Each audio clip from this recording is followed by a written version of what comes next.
直播，今天为大家播出的是洋基跟大都会队地铁大战的第3场比赛，王建民将担任先发投手。当然，今天王建民先发要来关心的是，到目前为止呢，王建民他的一个战绩情况哦，今年到之前呢是出赛了有11场。 拿下了6胜4败的一个成绩，那投手的自责分率呢是不断的在进步，到了3.49。那今年王建民整个被安打的这个比例呢，随着局数增加之后，慢慢的趋到一个非常理想的一个状态。对，尤其是在今年呢，3振的这个频率上面也开始增加了，31个3振到现在为止，虽然不能称作是3振型的投手，但至少他平均每9局的投球现在已经是超过了4次的3振，比他过去只有3次多的3振稍微提升了一点。 4外球保送15次也不错，3振跟4外球保送的比率是2比1的一个状况，而且他现在是每个月成绩是越来越好。我们知道他4月份第1个月是0胜2败的一个战绩，第2个月变3胜2败，那第3个月就变3胜0败了。对，越来越好。我们先来看一下上一场呢，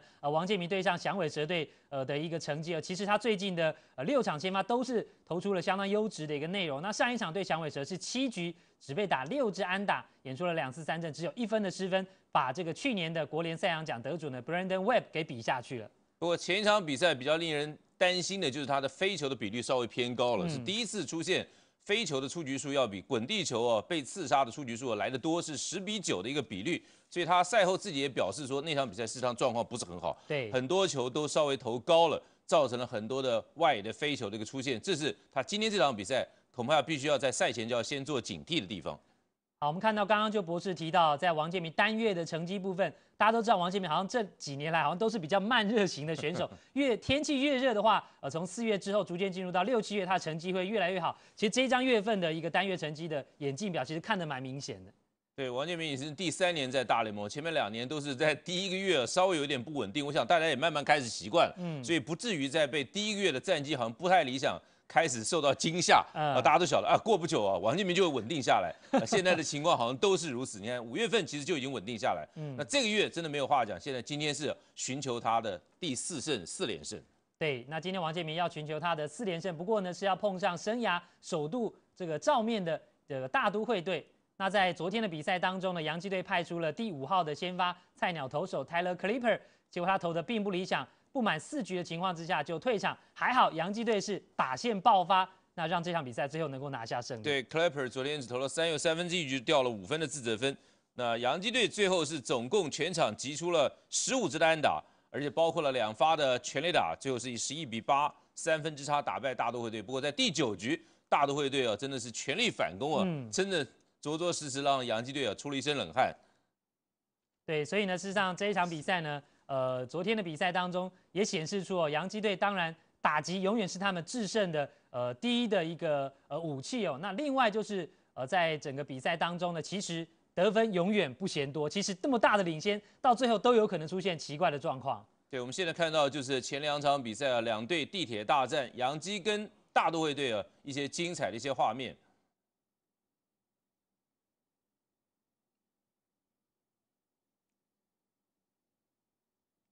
2支的纽约球队呢，在这个周末是今年球季呢第2度的3连战交手。那前面2场比赛是打成了1胜1败的情况，所以今天呢，将要在比赛当中来决一胜负，来决定谁是这个系列赛能够拿下胜利。那上一次是洋基队1胜2败输给了大都会，当然这一次他们希望能够讨回来。那这场比赛在稍后马上就要展开，我们先进段广告休息片刻，再回来进入到这场比赛。 好，今天在洋基队呢要跟大都会队进行地铁大战的第3场比赛。那在今天将是要由王建民来担任先发的投手。王建民要争取个人在今年球季最长的一个4连胜，同时也是今年的第7胜。对，而且你看到今天的这个英语的评述人员，就是 commentator 是 Joe Morgan， 你就知道今天这场比赛在全美是礼拜天的全国电视转播，Sunday Night Baseball， 因为前面的比赛已经全部都打完了。 这个今天的比赛就只剩下这一场比赛，所以被选为是 Game of the Day 所以是全国电视转播，又是要由王建民来担纲担任洋基队的先发投手，所以又是却受到了大家的一个瞩目。对，那今天这场比赛呢，王建民要碰上对方的先发投手呢是来自古巴籍的这个投手El Duque 这个公爵 Orlando Hernandez。那先来看一下今天呢到目前为止整个战绩的情况。 呈现出来的是在国家联盟东区的部分，去年拿下东区冠军的大都会队，目前还是保持领先。但是跟第2名跟第3名啊，勇士队跟费城人队的差距已经是越来越小了，就分别2场跟2场半的差距，这就跟洋基队在上个月在跟大都会队在进行地铁大战之前，洋基队跟第1名的波士顿红袜队差距非常大，但从那个地铁大战之后，洋基队最近的状况可以说非常好，在6月份是12胜2败的一个战绩，所有大联盟所有的30个球队里面，洋基队在6月份的战绩是排名第1的。好，我们继续看到画面上呈现的是 Willie Randolph 这个大都会队的总教练哦。那今年是带兵第3年，有5成56的一个胜率，其实也是近10几年来大都会队的这个带兵的总教练当中，其实胜率算是最高的一位。那今天正好也是美国的这个 Father's Day 啊，父亲节，所以你会在球场上看到非常多的父亲做父亲的带小孩子进场看球，这在美国好像是做父亲应该尽的义务，这是责任，一定要在夏天带小孩子到美国职棒大联盟的球场上去看看球。好，还没有当父亲的王建民呢，现在已经是走进了场内。他在牛棚应该是做完最后的一个练投，准备要来进到场内。当然，今天是在美国的部分呢，是6月的第3个星期天。我们知道5月的第2个星期天是母亲节，那6月的第3个星期天则是美国的这个父亲节。所以今天这场比赛是在美国的父亲节当天的晚上8点05分要来展开这一场比赛。那王建民刚刚看到他已经是准备好要来担任今天这一场比赛的先发投手。不过过去王建民从来没有在地铁大战这么热闹的纽约内战当中出场。对，过去啊很奇怪，虽然说前年这个王建民就是升到大联盟，所以在这过去2年当中，地铁大战已经进行了4个回合了。每一年他们要进行2个回合，就每一回合都是个3连战。但是无巧不巧，王建民在前年是因为受伤的关系错过了。那去年没想到全年的先发，但每次碰到地铁大战，但是正好是跳过，倒不是刻意的被跳过，就正好排这个顺序的时候就没有排到地铁大战去担任先发。那终于在今年，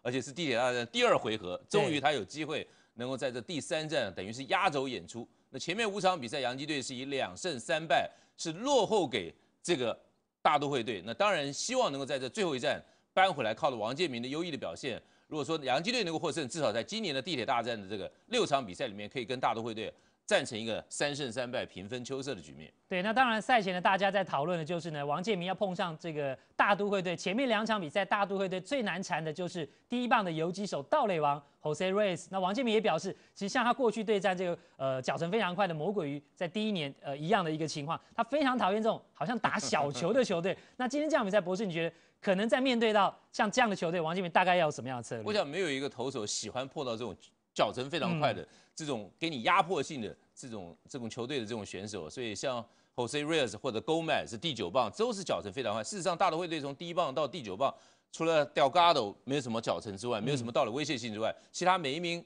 跑垒者都有盗垒的威胁性，他们之间差别只是威胁性大一点或者威胁性小一点而已，都非常难缠。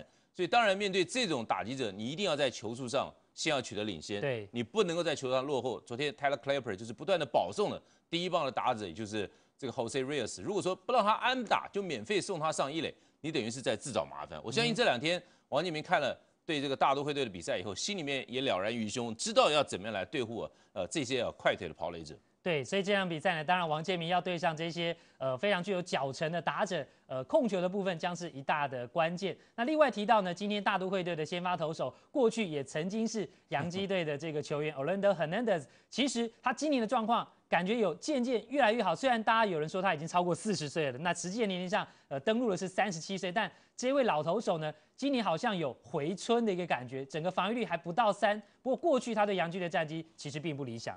对 ，El Duque 就是公爵先生，来自古巴的这位投手，他6年上到大联盟的前6个球季都是跟着洋基队，而且前3年跟着洋基队正好是洋基队的3连霸的时候，那个时候都拿到世界大赛的冠军，他也帮忙洋基队做了非常多的贡献，尤其在季后赛，他就是标准的所谓大赛型的选手，越到重要的比赛，越到了季后赛，尤其到了世界大赛，他的表现是越佳，在季后赛曾经创下了这个8连胜的一个记录，那个时候是非常非常辉煌。当然现在已经41岁，而且这3场比赛非常有意思的地铁大战，每一场比赛都是一个40多岁老投手来面对一个20几岁的新秀，都是老少配，而且前2场比赛，对，前2场比赛呢都是年轻的投手打败了老将。昨天就是这个Tom Glavine 又受到伤害，当然不是说是被 Clapper 打败，但是至少也是年轻投手的代表的那一队获胜。那今天又是年轻的王建民来碰上41岁的 Orlando Hernandez。所以第一场比赛是老投手 Roger Clemens 吞下败投，那昨天也是超过了40岁的这个赛扬奖投手呢 Tom Glavine 吞下败投，那今天又是一个传闻当中超过40岁的 Orlando Hernandez 要来先发，那碰上的是今年27岁的王建民。好，今天这场比赛呢，在洋基的主场要来进行。看到今天洋基队要面对到的大都会队，王建民要碰上的打线包括第一棒的 Jose Reyes， 第二棒的是主塔今天是第二棒来。那昨天的第二棒呢 ，Carlos Beltran 今天调到了第3棒，原本第3棒的 David Wright 今天调到了第4棒。而 Delgado 呢，今天则是打第5棒的位置。另外，今天的指定打击部分呢，是排上了2垒手的老将 Jose Valentin。另外呢，在第7棒的部分是 Sean Green， 8棒是这个 Ruben Gotay， 他昨天也击出了1发的全垒打。另外第9棒也是脚程非常快的 Carlos Gomez， 也是一名菜鸟的选手。对，这样的一个打击顺序，其实才是过去2年呢，由 Willie Randolph 所领军的大都会队一个比较正常的打线。那前2天尝试让Beltran去打第2棒，他自己公开表示他不太喜欢打第2棒，所以现在总教练尊重他的意愿，又把他调回到第3棒的打线去了。我们看到王建民呢，在过去出赛了10场6胜4败 3.49 的投手自责分率，当然他的伸卡球是让打者呢有时候看得到打不好的一个球路。那另外包括他今年在整个配球的部分也增加了滑球以及变速球的一个配球的使用。对，那也是另外一个原因哦，因为它比较增加了使用滑球跟变速球，所以造成了也没有那么多的滚地球出现，有的时候会出现一些飞球。好，那在今天呢排出来的整个守备。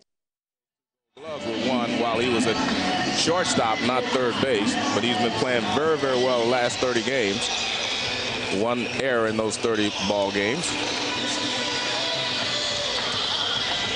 Alex Rodriguez doing just about everything well these days, especially when he's in that batter's box. And there's Chien-Ming Wang, the right-hander, who has become somewhat of a national hero in his native Taiwan. The complete package here when he was working on a perfect game for 8 1/3 innings against the Seattle Mariners back on May the 5th. Ben Broussard broke up the no-hitter with that home run. That was 1 out in the 9th inning. Wang allowed another hit and then was taken out of the game and congratulated by Ron Guidry. Louisiana Lightning himself, Chien-Ming Wang.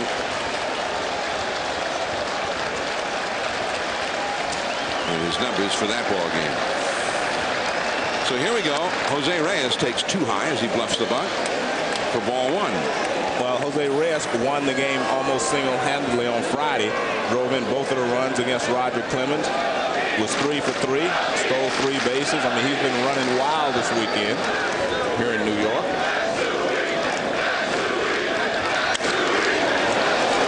Shallow left field. Jeter is out, and in is Matsui.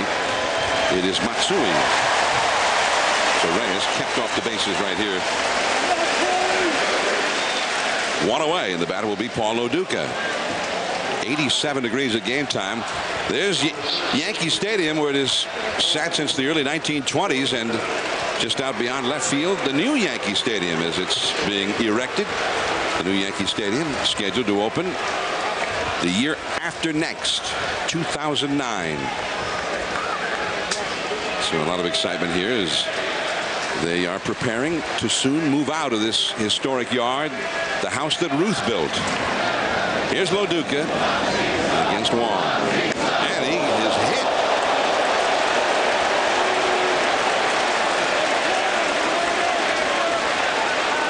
And he's hurting a little bit, I think, Joe. And why not? It hurts. Yeah, I don't think it's any time the ball hits you, especially if it hits you solidly as that one did, it's not going to hurt.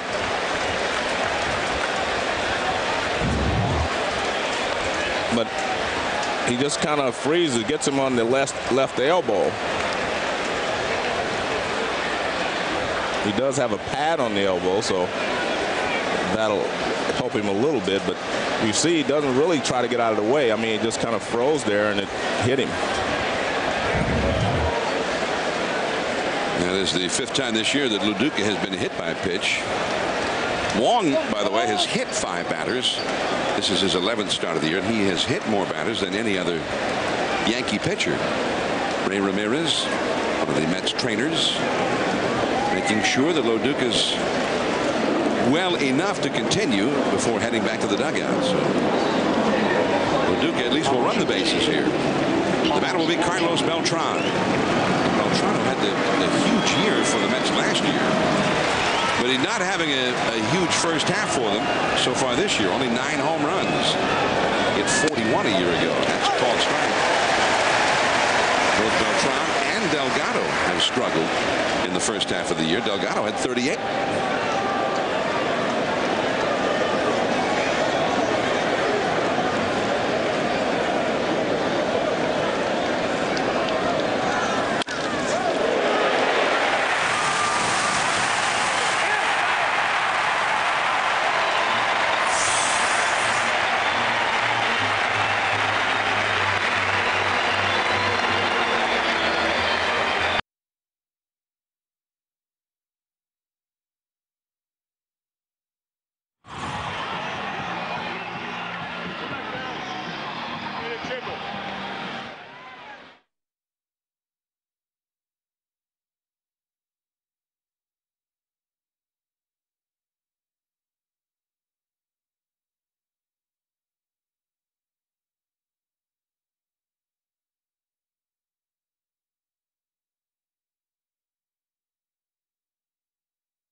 Of the All-Star festivities. Here's the Yankee batting order presented by Taco Bell. Johnny Damon, the designated hitter.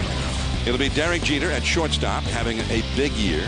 Bobby Abreu, and he has gotten hot since the Yankees' early troubles. Alex Rodriguez started hot. He simmered for a while in May, and he's hot again. Jorge Posada, he's one of the league's leading hitters, the catcher. Hideki Matsui, he's been hot. Look at those RBIs. He's well on his way to 100 again. Robinson Cano at second base. That average has been rising. Melky Cabrera in center field. Miguel Cairo is at first base for New York, batting ninth, all up against El Duque, Orlando Hernandez. There are different estimates on his age, anywhere from 37 to 41 years old. But Joe, he can still play a lot of tricks out there. And a fastball to Johnny Damon for a strike. Well, the key to El Duque, you know, his velocity will change. He'll throw some change-ups anywhere from 60 to his fastball 90 miles an hour. Has a lot of different angles. I think that's what really helps him against right-handed hitters. And it also helps him sometimes against left-handers because he tucks and he hides the ball pretty well. But he's like all the pitchers who do not throw hard. They have to have good location. And he does not want to fall behind these Yankee hitters too often because they'll make him work harder. Strike three call, outside corner at the knees. Johnny Damon is quickly gone. And that's what he does so well. I mean, when he gets ahead in the count, he keeps you off balance. And let's take a look at this pitch on the nationwide K-zone. See the target, and he hits the target. Johnny Damon thought it was a little bit outside, and it was very close. K-zone thought maybe half an inch. Yeah. I don't think the umpire's eyes are that good, or anyone else's for that matter. Well, even Major League Baseball tells the umpires if you're within 2 inches, then that's acceptable. That's a called strike to Derek Jeter. And not only was that a good strike, John, it's right on the outside edge, as he did with Johnny Damon. He has stayed out of the middle so far with these first 2 hitters. And that's his stock and trade. Changing speeds, changing arm angles as he delivered from the side right there. He dropped down. And the reason that when a guy changes his arm angle and he drops down like that, it's not that it scares you, it's the fact that you do not pick the ball up as quickly as you would like. And he slings it in there, sidearm again, outside, 2-1. Derek Jeter, he's hitting .343. And he struggled for a little while, and he's hot again. I dropped down and threw him a curveball. It spun outside, 3-1.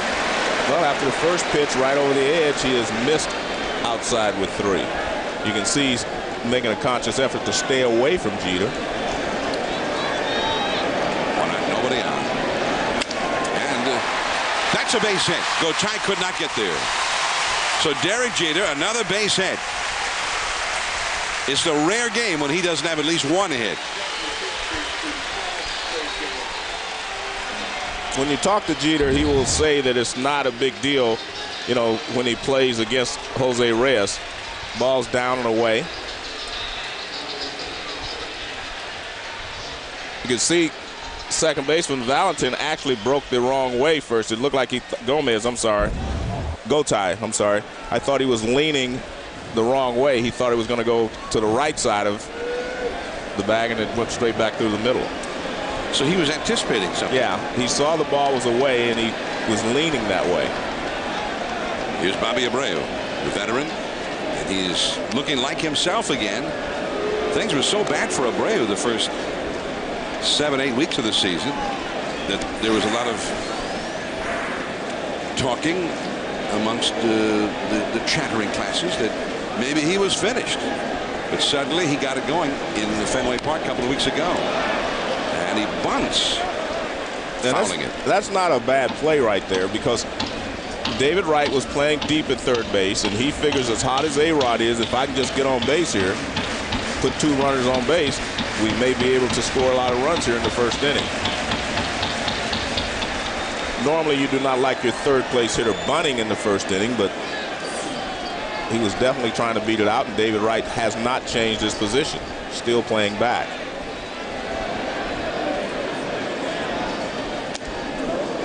One ball, one strike. The high curveball missing from Orlando Hernandez.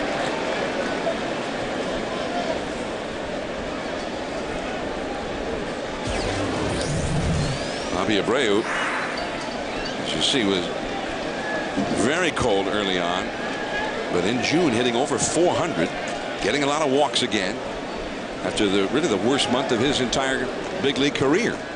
One thing about Abreu, he's been pretty steady. Pretty well always count on him hitting somewhere around 290, 300, getting around 100 walks, being on base all the time, playing a pretty good right field, stealing some bases. And then all of a sudden in May, it just was not there for Abreu, and the walks dried up too. That's Jeter at first, and Abreu takes the ball off the outside. 2-1 the count. Alex Rodriguez, the red hot Alex Rodriguez, on deck.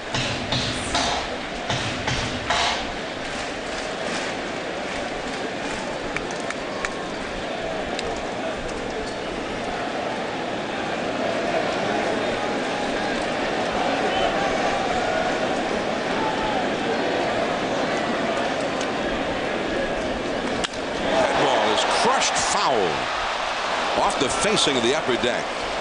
And you see what's happening is after starting off throwing strikes to Damon and getting ahead of Jeter, he has missed, and then he's been pitching from behind. And when he has to throw him this fastball, he's going to be in a lot of trouble, because these guys will be patient until they get the fastball. There, just look on the Nationwide K-Zone, that he's lucky that that ball was pulled foul, because it had a lot of the plate. And there comes El Duque's calling him out. I think he's finding that he's not having good enough success with his fastball, and he's going to stay away from that pitch even when he's behind in the count. El Duque facing the Yankees, the team with which he started his major league career after he escaped from Cuba. 2-2 the count, and he comes in with that hard breaking ball just off the outside. 3-2.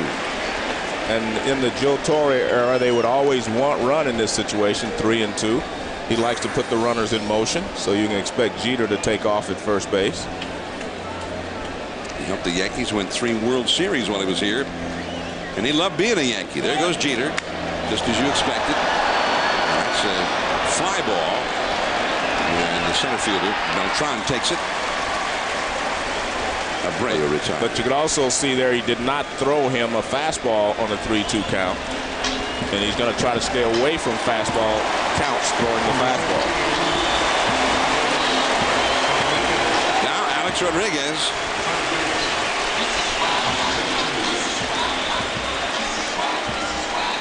Rodriguez, who is leading not only in home runs, but in runs batted in, leading the American League, leading both leagues in each category. Hitting .309, his on-base average is over 400. And he's making all the plays at third base, too. Only one error, as you said, Joe, in the last 30 games over there. Jeter at first, 2 down, no score in the game. And the sidearm curve is inside for ball 1. Alex Rodriguez started the year hitting home runs at an historic pace.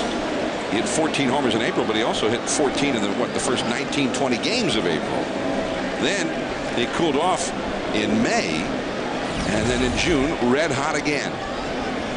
And back to the bag is Derek Jeter. And it really was right at the end of May that he turned that around.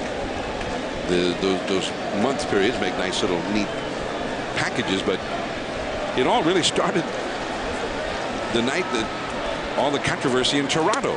There's a fastball inside where he was running to third base on a pop-up and shouted something at the Toronto third baseman who never caught the ball.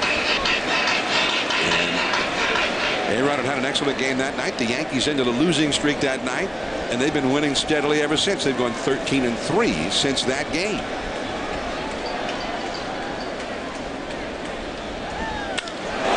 Deep to left field. You can forget about this one. Another home run for A-Rod. A spectacular shot into the corner of the visiting bullpen. Wow.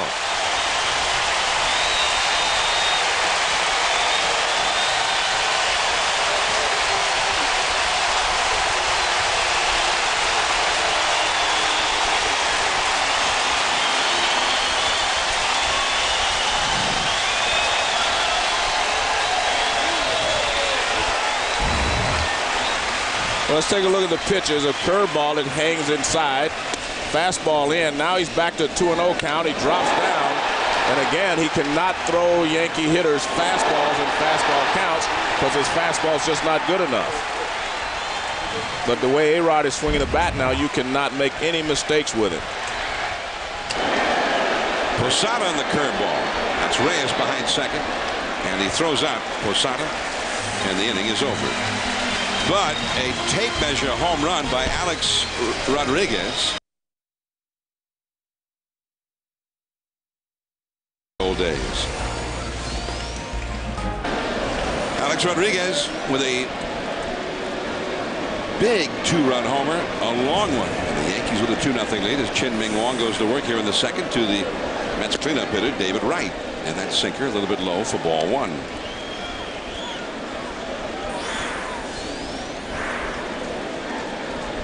David Wright up to 285 with his batting average.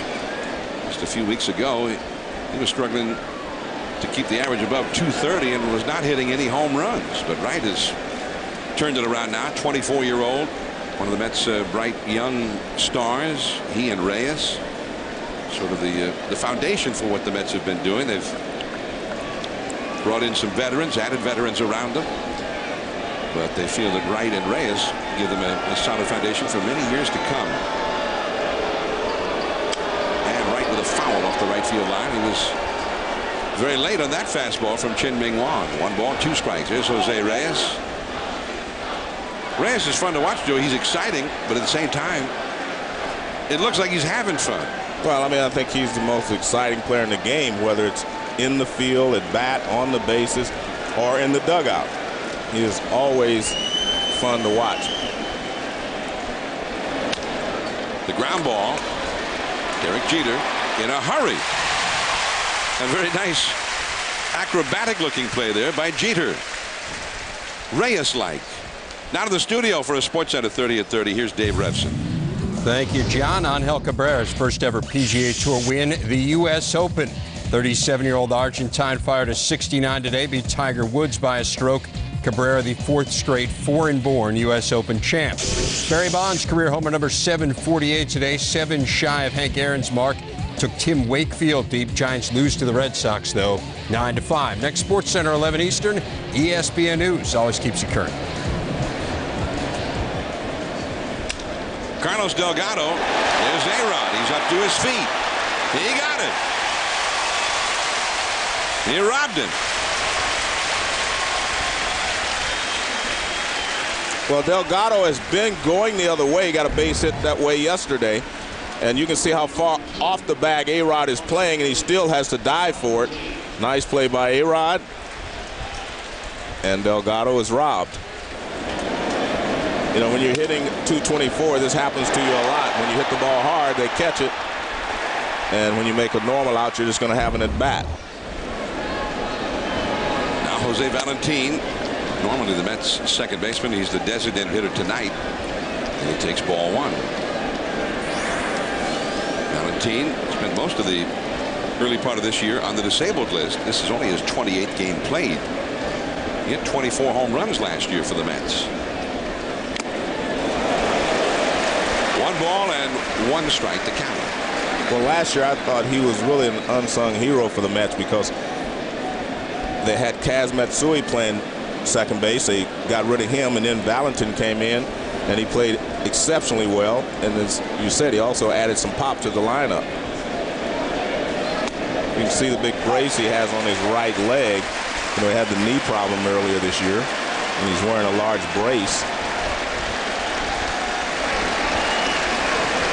When I talked to him before the game, he said he's slowly getting back into the rhythm of the game, but he doesn't feel that he's there yet.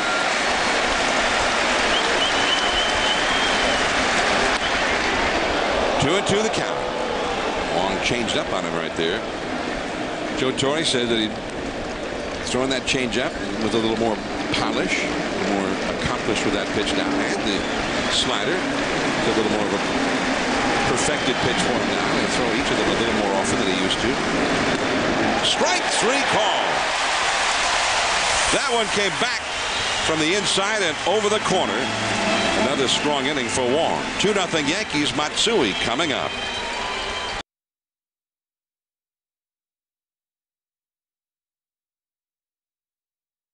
The season in this interleague series, and here is Matsui taking ball one from El Duque, Orlando Hernandez. Yankees earlier in the week faced El Duque's younger half-brother, himself an accomplished major league pitcher of many years standing, Livan Hernandez, and they beat him. Livan now with Arizona, and that is a changeup swung on and missed. 1 ball and 1 strike. It doesn't matter whether it's the changeup, the sinker, but he's going to have the ball moving down more. His fastball was pretty straight, and he's throwing a lot of sliders, but he's going to have something that's moving down to keep these Yankees in the ballpark. And too low. 2 balls and a strike to Matsui. Matsui has really come on. His average just below 300 now. And he's got that very solid RBI pace going again until he got hurt last year. As that slow curveball misses up and away. Ball 3. He was a steady 100 RBI man ever since coming to the Yankees from the Tokyo Giants. Well, when I look at this lineup, I expect A-Rod to just stay hot. That is a base hit. Gotay couldn't get to it. And that's the 3rd hit for the Yankees against Orlando Hernandez. And the reason I say that is when you look around A-Rod, I mean, you're going to have Derek Jeter, Damon, Abreu hitting in front of him. You got Matsui, Posada, these guys hitting behind him. You're going to have a constant flow of Yankees on the bases, and I just think A-Rod's going to have a fantastic year because of that. The other guys are going to have some good years as well, but that's Matsui's forte there, is driving in runs, getting base hits with runners in scoring position. And when you just watch and see how hot Jeter's been, I mean, he just sets the stage for A-Rod day in and day out. Robinson Cano, he had 342 last year in his first full season in the big leagues, and then was having a hard time getting a hit. Up and down the Yankee lineup, with the exception of maybe Jeter and Posada and A-Rod, just about everybody else was struggling early on this year. And there's ball 1 to Cano, hitting 7th in the order. Cano, or as Derek Jeter calls him, Canoe. Jeter has little nicknames for some of the younger Yankees as they come along.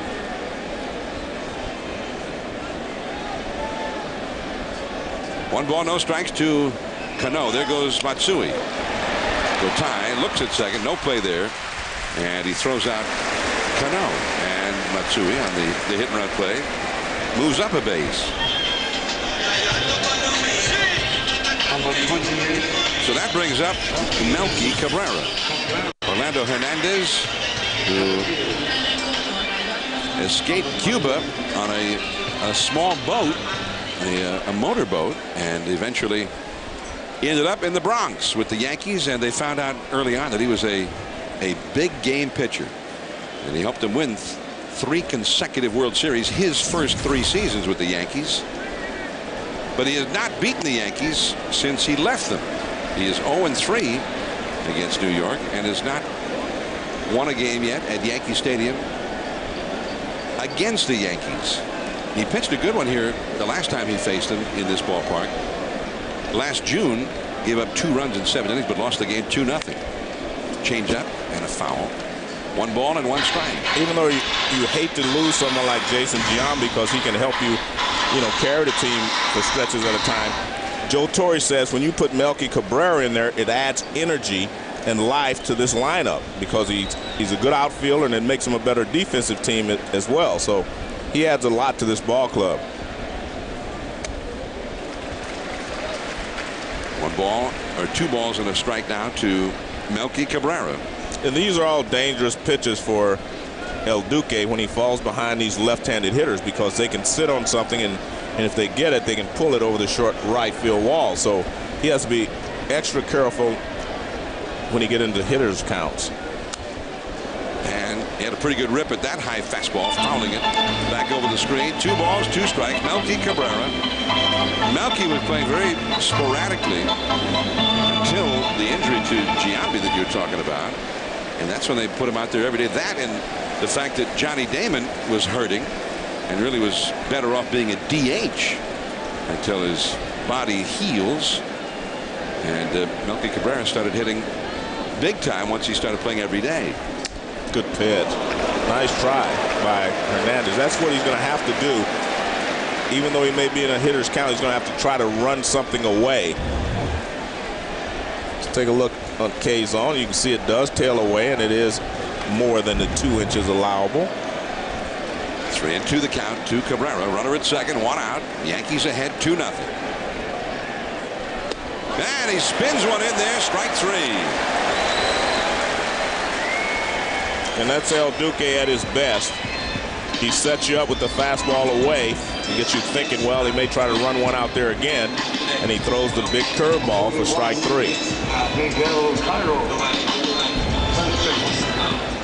And he's going to have to throw these types of pitches, in hitters' counts or when the hitters are looking for the fastball. So that's the second strikeout for El Duque. There's Matsui still at second, number 55, and the batter Miguel Cairo, 9th in the Yankee order, and he spins a slider over the outside for a called strike. It is 0-1. Cairo, a guy who can play just about everywhere. He's a handyman for a good team to have. He's at first base right now. There's been a lot of talk. The Yankees are talking to other teams about acquiring a first baseman, with Minkiewicz out for the year after he broke his wrist in Boston a couple of weeks ago. Now from the side with that breaking ball. Strike 2 call.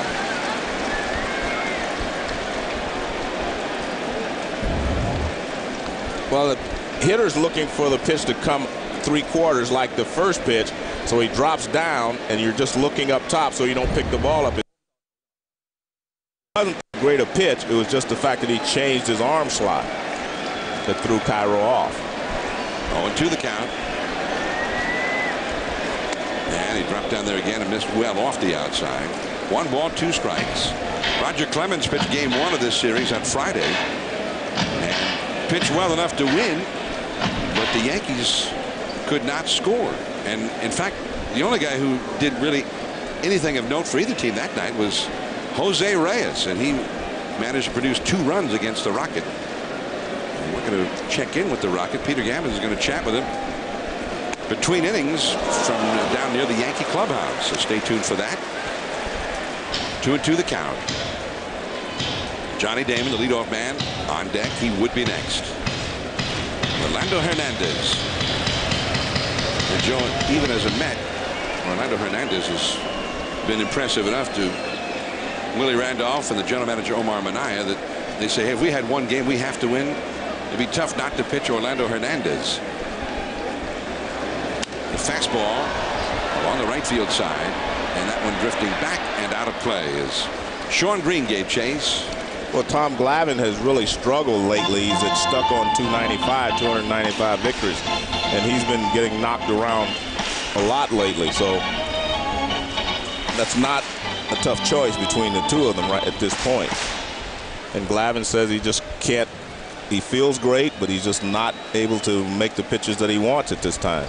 The Yankees put 7 runs on the board in only 4 innings of pitching yesterday against Glavine. 4+ innings. He worked into the 5th, never got anybody out. And another loss for Glavine. His record fell to 5-5 for the year. But he's been, as you say, stuck at 295 career victories for quite some time now. Miguel Cairo battling it out with Orlando Hernandez. 2 down. Matsui at second. Hernandez checks him. Just missing inside. That curveball started off the inside but broke back toward the plate, and Orlando Hernandez thought maybe he got the plate. Well, let's take a look on the K-zone and see where this pitch ends up. Well, it stays off the plate inside. It broke later than normal. Way off the inside. Right, but it had a lot of break late, John. After it actually went past the plate, it really broke sharply back toward the plate. That ball was hardly even in the Bronx when it passed the plate. 3-2 the count. Cal Ripken used to talk about Bert Blyleven's curveball when Blyleven had about the best curveball anybody had. Cal said if the ball looked like it was going to go behind him, he took it, because that would be inside. If it looked like it was going to hit him, then he swung at it, because that was going to be a strike. That's a pretty good curveball. 3-2 the count.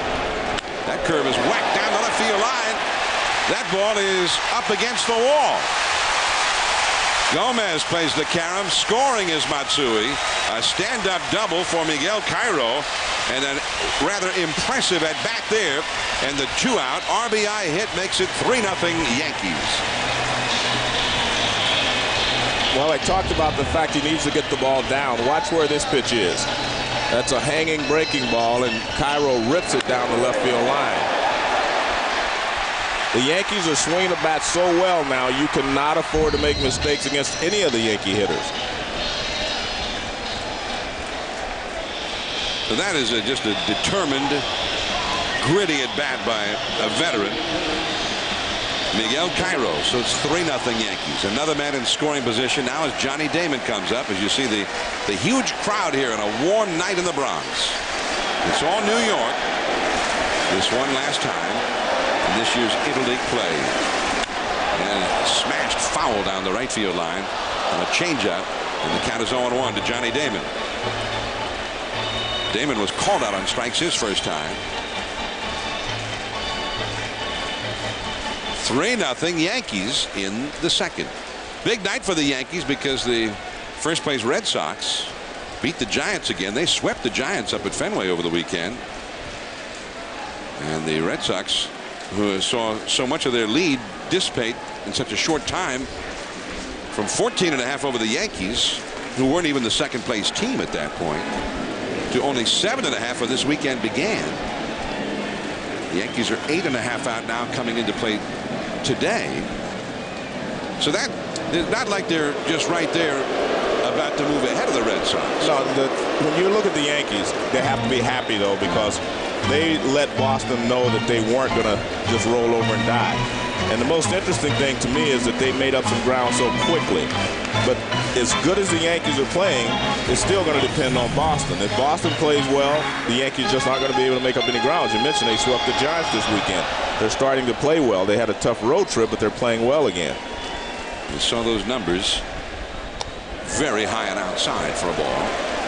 And it is a ball and a strike.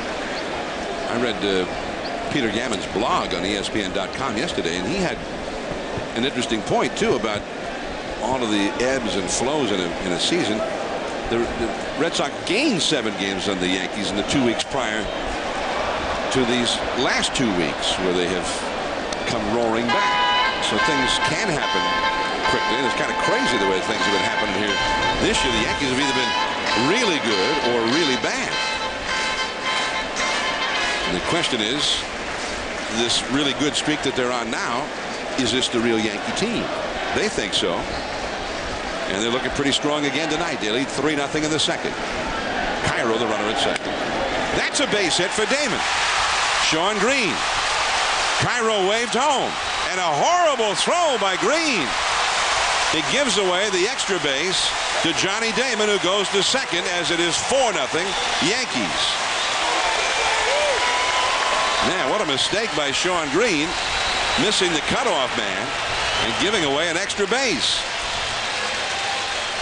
Well, they're hitting the ball sharply off of El Duque. These are not just ground balls going through the infield. I mean, Jeter hit a ball so hard that the second baseman couldn't move. Matsui hit it so hard they couldn't move, and now Damon hits it sharply through and throw well offline. Damon was going to second base on the throw anyway because they thought that he had a shot at Matsui. I mean, Cairo trying to score, so they thought they had a shot at him, so he was going to force them to cut it off if it would have been an accurate throw. Now Jeter, who singled his first time, starting a 2-run first inning rally. The Yankees have a thing for the deuce right now. They had a 2-run first. And that's after yesterday, where they put up 2 runs in each of 5 consecutive innings. They scored 11 runs yesterday without having any inning bigger than 2 runs. But the problem for the Mets was yesterday almost every inning was 2 runs for the Yankees, and here they come again. Willie Randolph wondering what's happening with El Duque. El Duque, who gave up a pretty good lead in L.A. in his last start, which almost never happens. And now getting lit up early by the Yankees tonight. There's a slider over the outside. Called a strike to Jeter, and I think Jeter thought that was a little too generous interpretation of the outside corner. Well, it was a good low slider. I think, again, that's his problem. He's keeping the ball up. He's getting the ball up, and the Yankees are hitting it hard. See Duque's numbers against L.A. on Monday. He actually had a 3-run lead in that ball game. And the Dodgers played catch-up and actually knocked him out of the box. Only the second time in his career that he had a 3-run lead and ended up the losing pitcher. Way outside. 1-2. Now that kind of a pitch, Joe, he's lacking sharpness. That pitch doesn't help him. Well, he's making sure that he misses away with it because it was 0-2.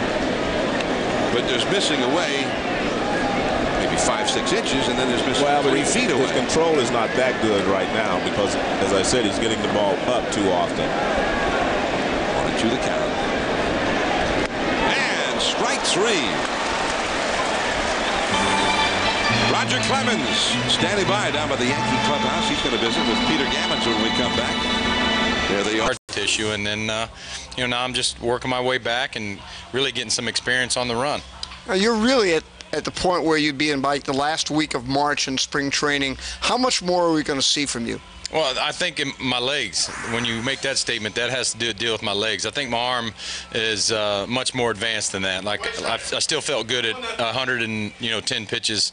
My stamina, as far as my arm is concerned, was still good, and you know, hopefully we'll continue to get a little stronger and sharper each time out. Chien-Ming has been quoted as saying you were his idol growing up in Taiwan. How well have you gotten to know him, and what do you like about him? Well, I've been observing a lot the last few days, and he doesn't say a lot, but Andy and I get together and kid with him, and you know, he's special. It's been fun to watch him.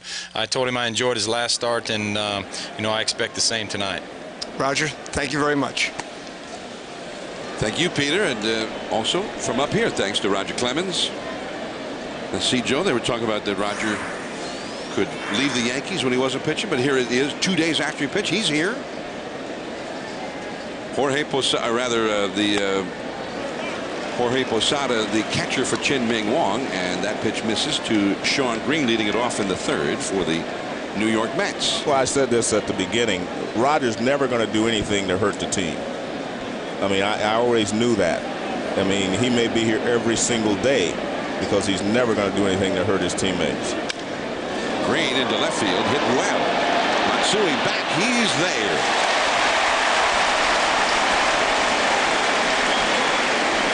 Now, there's a lot of ballparks where that ball would have hit the wall or even gone over the wall. One away, and the batter Ruben Gotay. Well, we're talking about Roger Clemens, and although he lost the ball game here on Friday, he lost it 2-0 after he paid his respects to the monument of Babe Ruth out there. And he pitched well enough to have won many games. 2 runs, 7 hits, and 1 walk in 6 1/3 innings, and had 8 strikeouts in that one. But Jose Reyes was able to put together 2 runs against the Rocket for the only 2 runs in that game. The Mets won it 2-0. Reyes had a 5th inning home run against Clemens. And Reyes also, he stole 3 bases in that one and scored both of the runs. But he had a high, he threw him a curveball. It wasn't a hanger, but he started off with a curveball and hit the facing of the upper deck. So Reyes showed some home run hitters type power. Well, it was only his 3rd home run, but we know that he can hit the ball out of the ballpark. He hit 19 last year. This is Ruben Gotay. And a foul ball. Now, Ruben Gotay, there used to be a guy, Julio Gotay, who played the big leagues. It seemed to me he was a teammate of yours for a while. Yeah, he was. He was a good hitter, too, right-handed hitter. But he is not Ruben Gotay's father. No, I think he's his uncle, right? Yeah, I think so. Uncle Julio. 1 ball and 2 strikes to Ruben Gotay. Carlos Gomez on deck. In the dirt for a ball. Gotay, 24 years old. Up out of the Mets farm system. He used to be in the Kansas City Royals organization. Played in the big leagues with the Royals briefly. 2-2 the count. He's shown some power this year. He's hit 3 home runs in only 47 at bats. Facing Chien-Ming Wang. That sinker pounded on the ground softly to second, and Cano makes a nice play. Quick sidearm flip. So 2 down, nobody on, and Carlos Gomez is up now.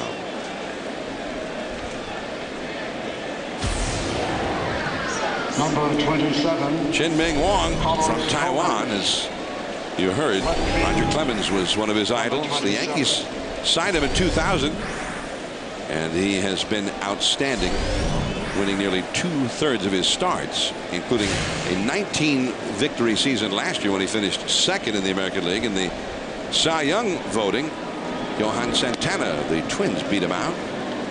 Last year was his first full season in the big leagues, and he is quite the celebrity, quite the hero in his native Taiwan. He is in the first wave of players to Major League Baseball from Taiwan. Count 1-1 to Carlos Gomez, the 21-year-old outfielder. Gomez hitting .275. He's got great speed as well. 4-0. The Yankees are leading. It's Chien-Ming Wang. Compartmentalized delivery, and a swing and a miss. One got inside on Gomez. Looked like he changed his mind right in mid-swing. 1-2. Chien-Ming Wang still goes home to Taiwan with his wife and lives in the home of his mom and dad in the off-season. Wow, the slider, that was nasty. The Mets without a hit in 3 innings against Chien-Ming.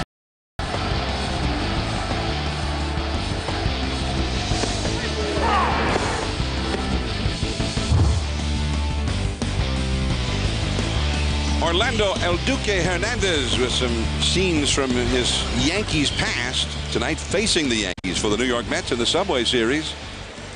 And El Duque had some great days, especially in the postseason, when he would play in what he and his half-brother Levan Hernandez call baseball de sangre, blood baseball, baseball to the death. So here is Bobby Abreu. I think there's a little hyperbole in that. There's usually no casualties, but they play it to win. Abreu flied out to right center his first time. Alex Rodriguez on deck. Jorge Posada due up 3rd in the inning. The Yankees got shut out. When you see what's happened since Friday, they scored 11 runs yesterday, 4 in the first 2 innings tonight, including a 2-run homer by that man. you get kind of impressed with what Oliver Perez was able to do to the Yankees here on Friday. That breaking ball is hit fair down the left field line, and it kicks by Gomez. Abreu, he's going to dig for third. Here comes the throw. Teeth, a triple.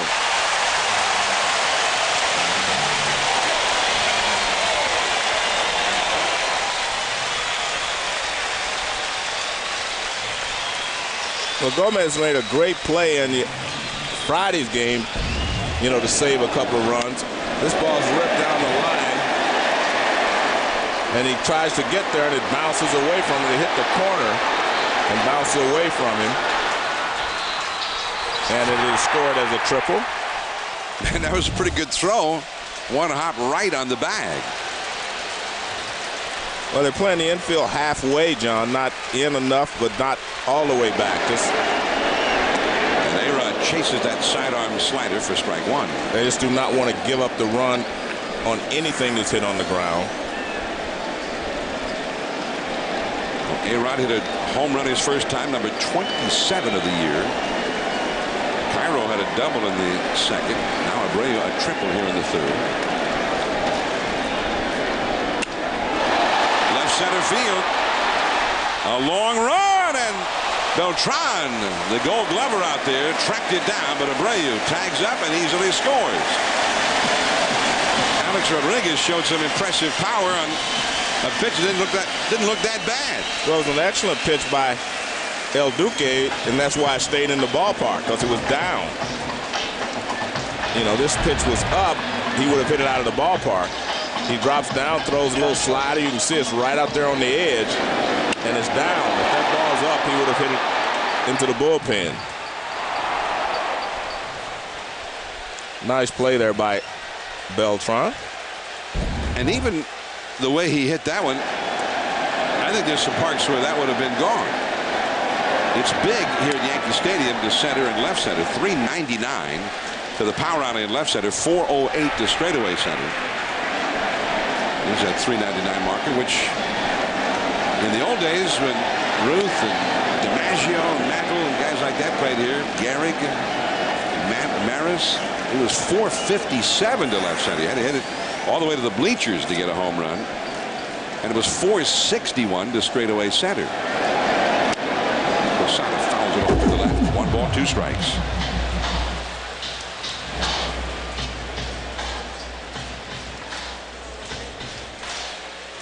One and 2 the count to Posada.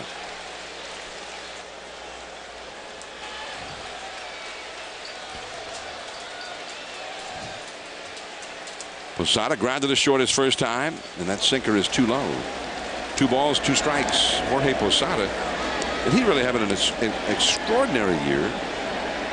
He's always been a good hitter, hits his fair share of home runs, good RBI man, but we usually expect him up, you know, around 270 with a batting average. He's been among the league's leading hitters all season.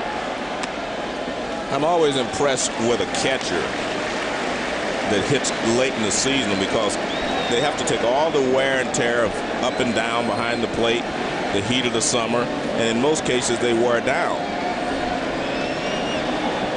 And the curveball struck him out. Posada's gotten off to good starts, but he's had to catch so many games under adverse conditions that he wears down before the season is over, and that's why I think he has not hit, you know, 330 or whatever, because he's capable of being a switch hitter. That's why I was always so impressed with Ivan Rodriguez hitting in Texas, playing in the heat of Texas, and being catching and getting up and down behind the plate so many times. But he was able to maintain his strength throughout the season, meaning Ivan Rodriguez in the hit for a high average. There's a called strike to Matsui. Well, maybe this is the new trend, Joe. Last year, Joe Mauer, the outstanding young catcher of the Twins, won the batting title. Right. Highest batting average in the league, which, if memory serves, he's the first catcher ever to do that in the American League. Well, it works a little better for him because he's in a dome, but when you're outdoors in 100+ heat, it's a little different. Matsui grounds out to Delgado. Top of the order for the Mets, Jose. ESPN Sunday Night Baseball from the Bronx, New York. And it's all New York. The Subway Interleague Series, the New York Mets atop the National League East. The New York Yankees, second place in the American League East, to the Boston Red Sox. I'm John Miller with Joe Morgan and Peter Gammons. Happy Father's Day to you. And a called strike to Jose Reyes. Reyes is the igniter, and the Mets need some igniting right now. They're down 5-0 to the Yankees as we start the fourth. Reyes flied out to shallow left his first time.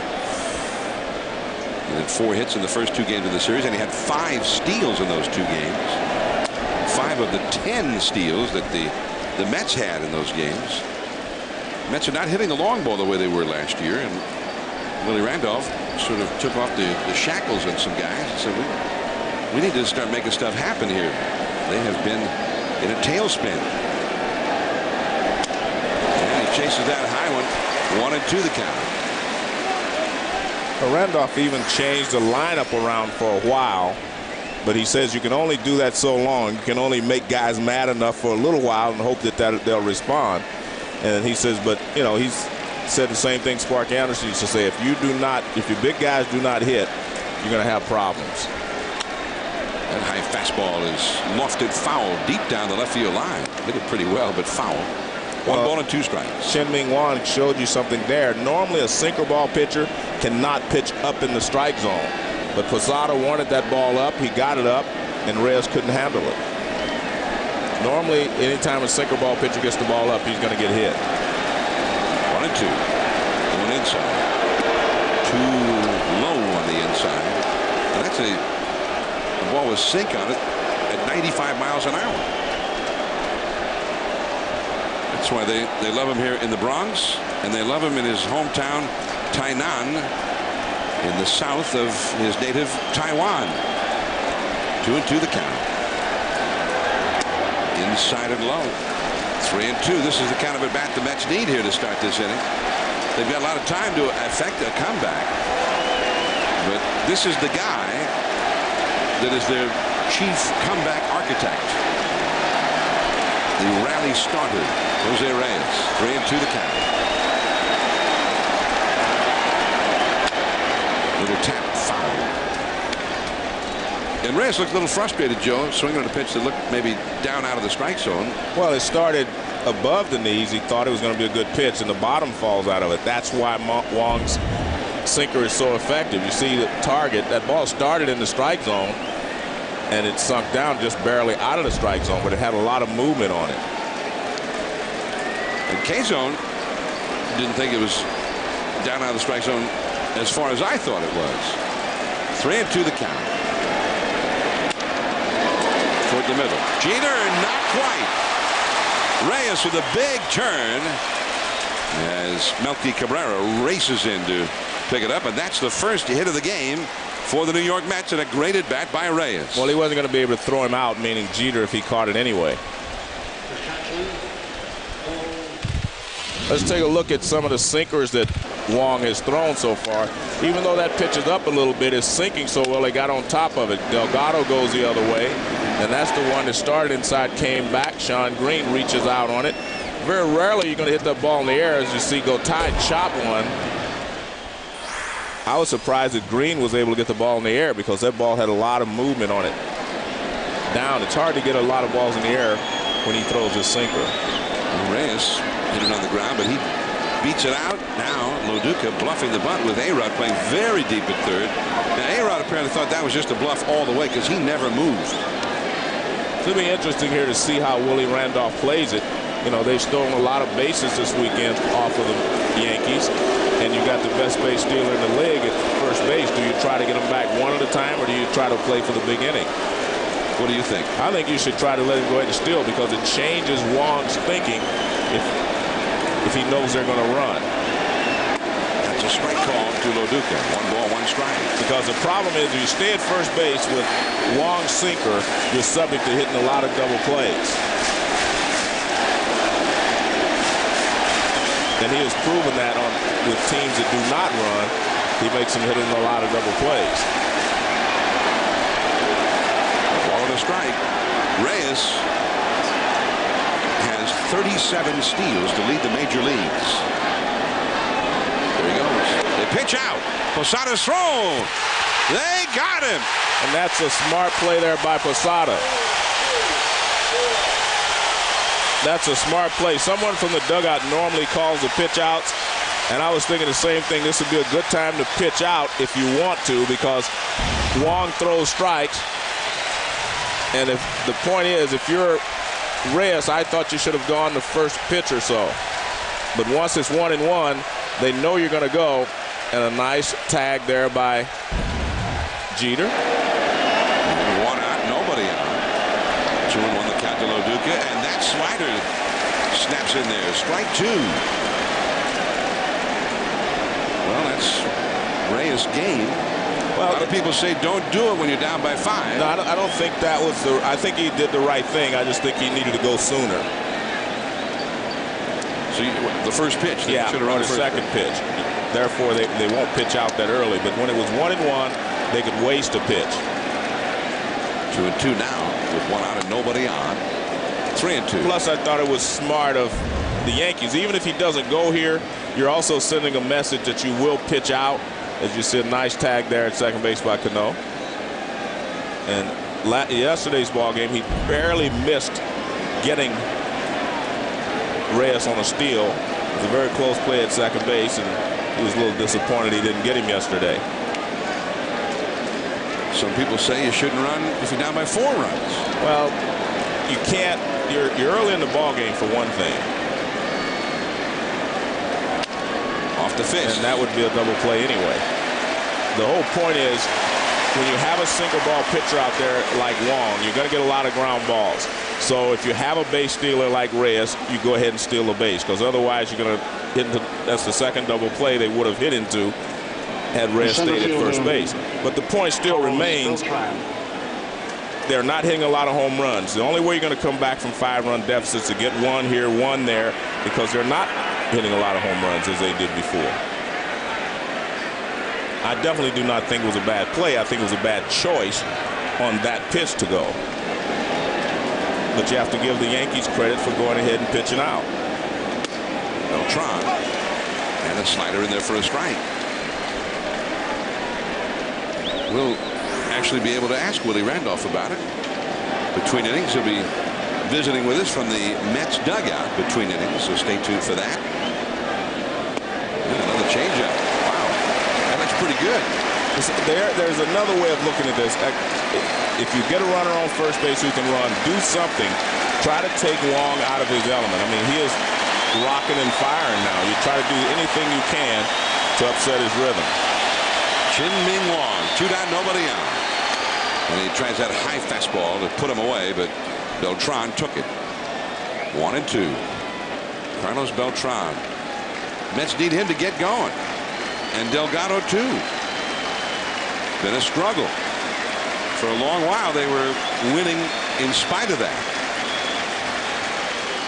Struck him out. A slider in the dirt. Some nasty pitches from Chien-Ming Wang. He and the Yankees with a 5-run lead as we head to the last of the 4th. Duque, he seems like every time he gets the fastball up when he's behind in the count, they're hitting it hard. Yeah, well, he's not really on all cylinders tonight. His breaking ball has been struggling a little bit early, and you know, he made a mistake to A-Rod. You can't do that, and we just kind of get in the groove. Hope he can settle down real quick and get us back in the game here. Willie, Paul Duque out of the game. What's the story with him? Well, he started stiffening up a little bit. Took a pretty good shot on the upper forearm, and you know, he got hit there before early in the year, so it was pretty tender. So he couldn't really swing the bat side to get him out of there. So Dallas Perez, I mean, he was throwing the ball so well the other day.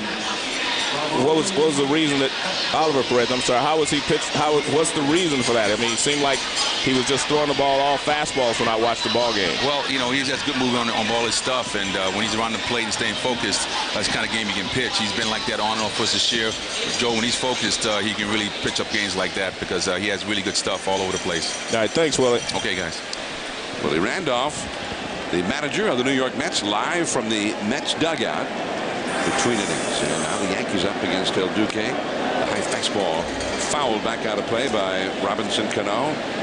There's Ramon Castro in to replace Paul Duque behind the plate. Duque got hit by a pitch, the first pitch he saw tonight from Chien-Ming Wang in the first inning of the game. And he got a hit pretty hard shot just above the left elbow on the that upper left arm. The ball is whacked into center field. There is Beltran. And he seemed to have that one timed, but it almost shot right over his head. Well, it took off at the last second. One away. Duca in the first inning, first pitch he saw.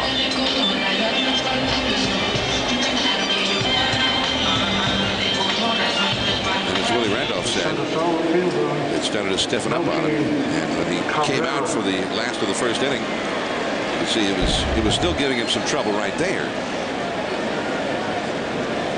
Here's Melky Cabrera for the Yankees, and that curveball bounces on the inside for a ball one. 5-0. The Yankees are on top. 2 in the first, 2 in the second, and another in the third. Alex Rodriguez is in a 2-run homer tonight. Melky with a pop fly. Shallow right center. Gotay out. There is Green, and Sean Green with the diving catch.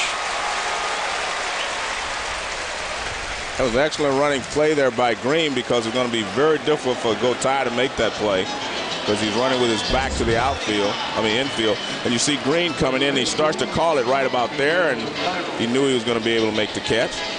Nice play. You see Gotay does the right thing. He veers off, stays out of his way. So 2 down, nobody on, and Miguel Cairo comes up now. Cairo had an RBI double with 2 down in the second inning. Melky Cabrera, whom we just saw, and the Yankees have done so well since he's been playing every day. Peter Gammons, there's a lot that he brings to this particular Yankee mix. Well, John, he's such an energetic guy. I mean, and he's got some experience. He can play every position. He knows how to play. And the Yankees just want someone who could, not necessarily have to go out and hit home runs, but just holds the infield together. And that's exactly what he's done. And he's got that youthful exuberance on a team of a lot of hardened, grizzled veterans. And there's some energy that comes with that, too, I guess. 1 ball and 2 strikes, the count to Miguel Cairo. Robinson Cano, same thing. In fact, Cano came up a couple of years ago when the Yankees had injury problems, and he's been here ever since. Melky Cabrera last year, when both Sheffield and Matsui were down with injuries, Melky Cabrera came in, started playing every day, and he did a great job. They had 2 of their sluggers missing. He was an important man. There's Melky. Well, the other night, Joe Torre turned to some of his coaches and said, Melky's out there where DiMaggio and Mantle once played, and he thinks he's on the playground. Well, Melky Cabrera, not this time for him, as he was robbed by Sean Green, and now Cairo thrown out by David Wright. And we'll see David Wright. He'll be leading it off in the 5th inning. Then Carlos Delgado behind him. Is Yankee Stadium here in the Bronx, as seen courtesy of Goodyear. Get there on Silent Armor Technology. We're very pleased to have them up there, giving us those panoramic views of this great yard this year and next year. And then this ballpark will close. The house that Ruth built, they're going to move into a new house starting in 2009. David Wright against Chien-Ming Wang. Wright grounded to short his first time, and a slider that had his knees buckling. 1 ball, 1 strike. I would imagine that some aspects of Yankee Stadium will be packed up and moved right over to the new yard, such as all of the retired numbers out there behind the left field wall. Ground ball, Jeter. And Wright has twice grounded out to Jeter. 1 away. Chien-Ming Wang on the hill for the Yankees, and he's got things well under control right now, Peter Gammons. Well, John, talking to Jorge Posada about him, he said, actually, Ramiro Mendoza may have had a better sinker, but he didn't throw it anywhere near as hard. He said, in fact, Wang's velocity has gone up a click or 2 in the last year. But what he also said, players love playing behind him. He works quickly, he throws strikes, he gets ground balls.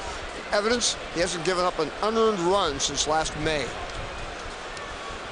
He is a guy that the ball is almost, as Peter says, always in play. So it is kind of remarkable that there's never an unearned run against him, because you would figure that the chances of errors are greater with a pitcher who is not getting a whole lot of strikeouts every time out. 1-1 the count. The longest such streak in Major League history was by Curt Schilling. He had 69 consecutive starts without an unearned run allowed. But he's a power pitcher, a strikeout pitcher. Well, John, Bill LaJoie was once the great Tiger general manager, now works for the Dodgers, always used to look at unearned runs of pitchers because he said the guys who have a lot of them are guys that will get rattled and end up costing themselves a lot of games. They don't recover from teammates' mistakes. Fastball swung out and missed. 1 ball and 2 strikes. Chien-Ming Wang seems to be fairly unflappable. He is a guy who goes home to his native Taiwan. He and his wife moved back in with his mother and father, and most of his money gets sent home to support his parents. And he has, turns out, 2 sets of parents as he strikes out Carlos Delgado. Out number 2. So Wang continues to roll. Here's a SportsCenter 30 at 30 update now with Dave Repson. Thank you, John. Angel Cabrera, first ever PGA Tour win. It turns out to be the U.S. Open. 37-year-old Argentine, a 69 today, beat Tiger Woods by a stroke. 4th straight foreign-born U.S. Open champ. Barry Bonds' career homer number 748 today. 7 shy of Hank Aaron's mark. Took Tim Wakefield deep. Giants lose to the Red Sox, though. Next, SportsCenter 11 Eastern, ESPN News, keeping you current. Down the right field line by Valentin, and he's got a stand-up double. A shot right past first baseman Miguel Cairo. So Valentin with the 2-out double, only the 2nd hit for the Mets. Let's take a look at the nationwide K-zone. That ball's up a little bit, but because he has such good sinking action on it, he still can only hit the top of it. He rips it down the line. Good hitting there by Valentin. Had a little hook on it. Cairo could not catch up with it. Down the right field line by Valentin. So Valentin gets himself into scoring position, and he is the first Met to get to second base in this game. Such has been the dominance of Chien-Ming Wang. Sean Green pops one up, and there is A-Rod. So they got a man to second for the first time, and he was only there for 1 pitch. Last of the 5th, top of the order, Damon, Jeter, Abreu. Is as the Yankees bat in the last of the 5th, leading 5-0. Now a high fly ball to deep right field. Green back, looks up, goodbye. A Yankee Stadium home run into the Babe's personal home run porch. 6-0 Yankees. Well, that's the danger that a right-hander always has here with the Yankees, because if you throw them something off speed, they can pull it, and all you have to do is hit a fly ball to right field. It's similar to Fenway Park for the right-handers. It's just a fly ball. He doesn't hit it hard. It's breaking ball, and he doesn't hit it hard, but he gets it up in the air. And with the short porch in right field, it becomes a home run. Jeter. Slider stays off the inside. Ball 1. Jeter has singled and scored a run, and he is struck out. I don't think the Babe hit many like that, though. I think the Babe were probably upper decks and long drives. So you think Damon's checking to see if he broke his back. You think the Babes were home runs in any park? Jeter pops that slider up, foul, and out of play, off to the right, and the count is 1-1. When the park opened in the days of Ruth and Gehrig, and then for a long time until it was remodeled and reopened in 1976, it was only 296 feet to that right field foul pole. And remember that fence out there, about what, 3.5 feet tall? Guys would lean over that railing to catch a home run. Sometimes Frank Robinson once disappeared. He dropped into the first row of the seats after catching a fly ball out there. That railing was so low, but they moved the fence back a little bit in the remodel. But still, that's one of the friendliest home run porches you'll find. The Babe, actually, the year he hit 60 home runs, hit more of them on the road than he hit here. Jeter takes a ball, 2-2. Bobby Abreu on deck. The Yankees have everything going their way right now. They lead 6-0. A-Rod and Damon have hit home runs now. A-Rod hit number 27, Damon number 4. And Jeter going out after after that, breaking ball and into the upper deck foul. And it appeared that El Duque was getting his stuff together and doing what Willie Randolph asked for him to do, and that was to keep him in the game and give him a chance to come back. Now at Shea Stadium, same pitch, same guy, same everything, just an easy fly ball. Shea Stadium 338 to the right field foul ball. And he sidearms that curve off the inside. It's a full count, 3-2. There's that porch down the right field line, 314. El Duque probably tell you it's a little bit less than that. Right, we've seen Jeter take advantage of that porch down the right field line too. We've seen him do it in the World Series in some huge games. 3-2, and he fouls that one back onto the net behind the plate. You'll see Jeter hit the ball that way a lot of times against hard throwers. But a guy like El Duque doesn't throw that hard. He's not going to go that way too often right down the line. Jeter, he's not a big home run hitter, but he's hit 187 of them. Strike 3 call. But Jeter, he didn't think so. He gets rung up by Mike Winters. Well, let's take a look on the nationwide K-zone, but I thought it was an excellent pitch. He threw him a lot of sliders, and then all of a sudden he drops down and throws a fastball. Yeah, that's a good pitch. I thought it was when I saw it live, but Jeter thought it was low and away. Well, what K-zone drives home right there, it's where it is when it reaches the plate, not where the catcher catches it. By that time, it was too low, but it reached the plate. It was in there. The curveball too low to Bobby Abreu. Abreu is flied out to right center and hit a triple. The New York Mets won 2 out of 3 from the Yankees a month ago at Shea Stadium. In fact, the Yankees captured a win on Sunday Night Baseball, and Abreu hit by that pitch. High and tight. What do you think, Joe? Loduca got hit early on in this one. Well, I don't know if you'd hit someone with A-Rod coming up next. But hit somebody down hitting 8th yeah. and 9th. Well, you got A-Rod coming up. It's kind of hard to put a runner on in front of him, but it's a high fastball in. But I think the thing that I'm amazed of, see, he really doesn't try to get out of the way. I mean, if he falls back, he could get out of the way, but you know, it's easier said than done. It's easy to say that from up here, but. Well, he's having a laugh with Carlos Delgado, which was nice to see. Here's Alex Rodriguez with a runner at first, and breaking ball outside. This is the last meeting of the year between the clubs. Alex Rodriguez launched one his first time. His spectacular moonshot. They used to call those Ruthian clouts. The guys hit the long one in Yankee Stadium. And back to the bag is Abreu. If I was Abreu, I might have taken that personally, getting hit by that pitch, especially since it was coming right toward my chin.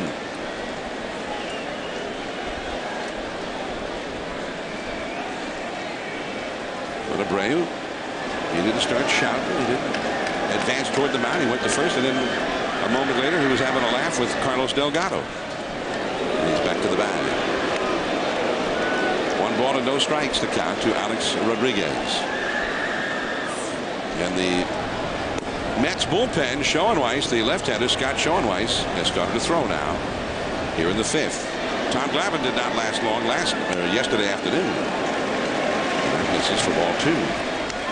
I saw a bunch of camera flashes going off as that pitch came into A-Rod. A-Rod is on pace to hit more than 60 home runs this year. So some Yankee fans apparently want to record some of A-Rod just in case he does something truly historic this year with this great start that he's had. And again, a lot of camera flashes go off as that pitch misses high. 3-0. A-Rod has also risen to the occasion under the bright lights of Sunday Night Baseball. He now has hit a home run in each of his last 3 appearances on Sunday night, including that game winner against the Red Sox 2 weeks ago against Jonathan Papelbon. And this time he gets a walk. That home run 2 weeks ago tonight. And Joe, at the top of the telecast, you said maybe this was the turning point of the year for the Yankees. Well, they needed to win that ball game because of the 2-game swing in the loss column if they were going to, in the standings. So they needed to win that ball game. If they'd have lost that ball game, they would have been hurting. And I really think that was a big, big blow. And they weren't about to score off Papelbon other than the home run. Rick Peterson, the pitching coach, out to talk to El Duque. 2 men on, only 1 man out here in the 5th with Jorge Posada coming up and Sean Weiss getting ready in the bullpen. That home run at Fenway 2 weeks ago broke a 5-5 tie and gave the Yankees the win in that game and in that series. They've been winning pretty steadily ever since. Here's the Lowe's home team advantage. And when you're talking interleague games for the Yankees at Yankee Stadium, the Yankees always seem to have the advantage. They've won 18 of the last 19 interleague series here at Yankee Stadium. The only one they lost was 2 years ago, and the Mets took 2 out of 3 from them. Peterson back in the dugout. There are the runners. Abreu at second. Rodriguez at first. And he drops that curveball in there for a strike to Posada. Posada grounded to short and struck out, hitting .344 for the year.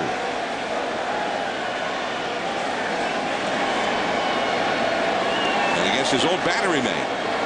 These 2 guys made some beautiful music. A lot of Yankee wins. Del Duque throwing and Jorge catching. Off the end of the bat over to the Mets dugout. 0-2. Well, with 1 out, he hit Abreu. Then he walked Alex Rodriguez. And he's in trouble.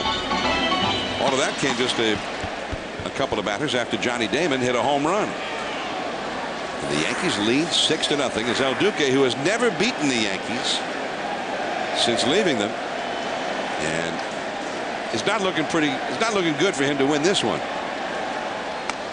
Off the outside, his 87th pitch, and the count is 1-2.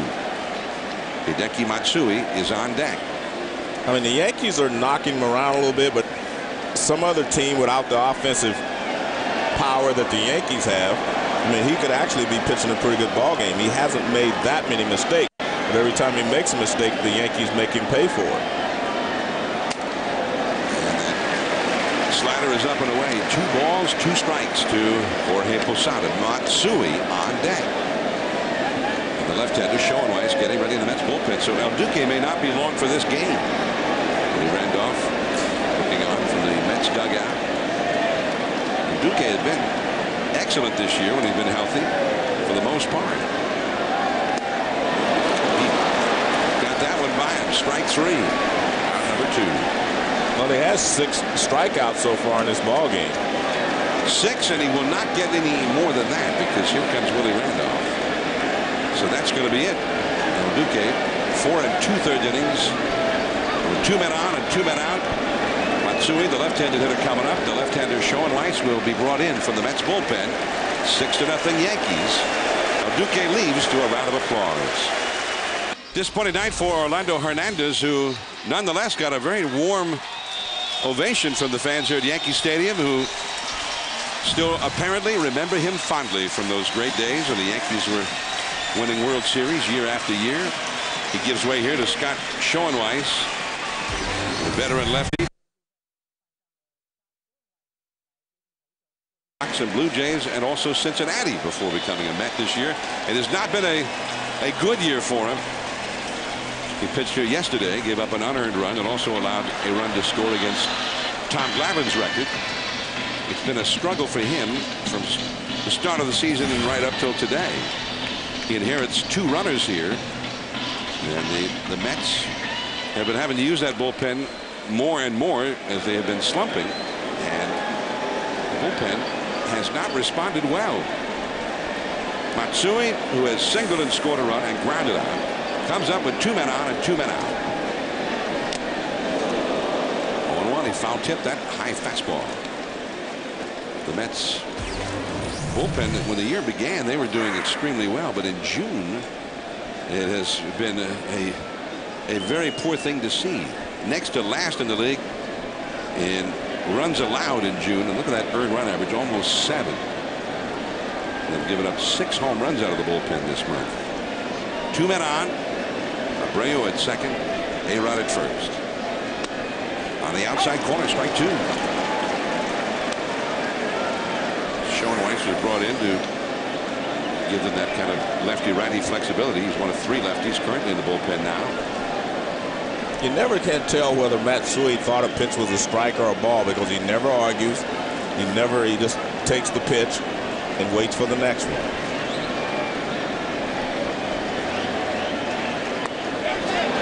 And the plate umpire says he swung at that one. Matsui tried to check his swing, and I think he thought he had, but Mike Winters said no. Big city, New York. It's all New York tonight. The Subway Series, and so far it's been all Yankees. They lead 6-0 over the Mets in the rubber match of this series. The Yankees need a win to finish up this year's series of the Mets even. Mets won the first 2 games at Shea.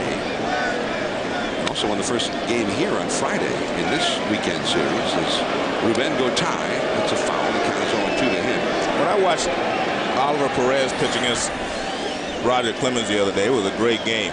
And I actually felt like the Yankees had the wrong guys up at the wrong time, so to speak. They had runners in scoring position, you know, first and second, no one out. But they're at the bottom of the order. Strike 3 call. Retired by Chien-Ming Wang. And they made a couple of base running mistakes. Matsui got doubled off on a fly ball in left field. So I thought Perez pitched great. Roger Clemens pitched even better, but you know, he could have easily, you know, come away with a victory, meaning Roger that day, because he pitched well enough if the Yankees were scoring runs at their usual pace. But Perez pitched awfully well. He was just wild enough. You know, he stayed just in and out of the strike zone just enough to stay ahead of the Yankees. Well, I think you have to give General Manager Omar Minaya a lot of credit on Oliver Perez. Yeah. The Mets had a need. They had injury problems. Pedro Martinez, their ace right-hander, went down with an injury last year and is still out. But Oliver Perez was a guy that was struggling terribly. So the Mets said, well, this guy's been good in the past. Maybe Rick Peterson can help him find that magic. And he ended up in a year where he was 3-13. He was the one who started Game 7 in the League Championship Series against the Cardinals, and he pitched extremely well. Yeah. Pitched well enough to have won that game. He's got a 2.93 earned run average this year. He's very close to what he was about 3 years ago with the Pirates when he was one of the top left-handers in the National League. So they took a chance with him. And so far he's been paying off big time as Carlos Gomez now has a count of 3-0.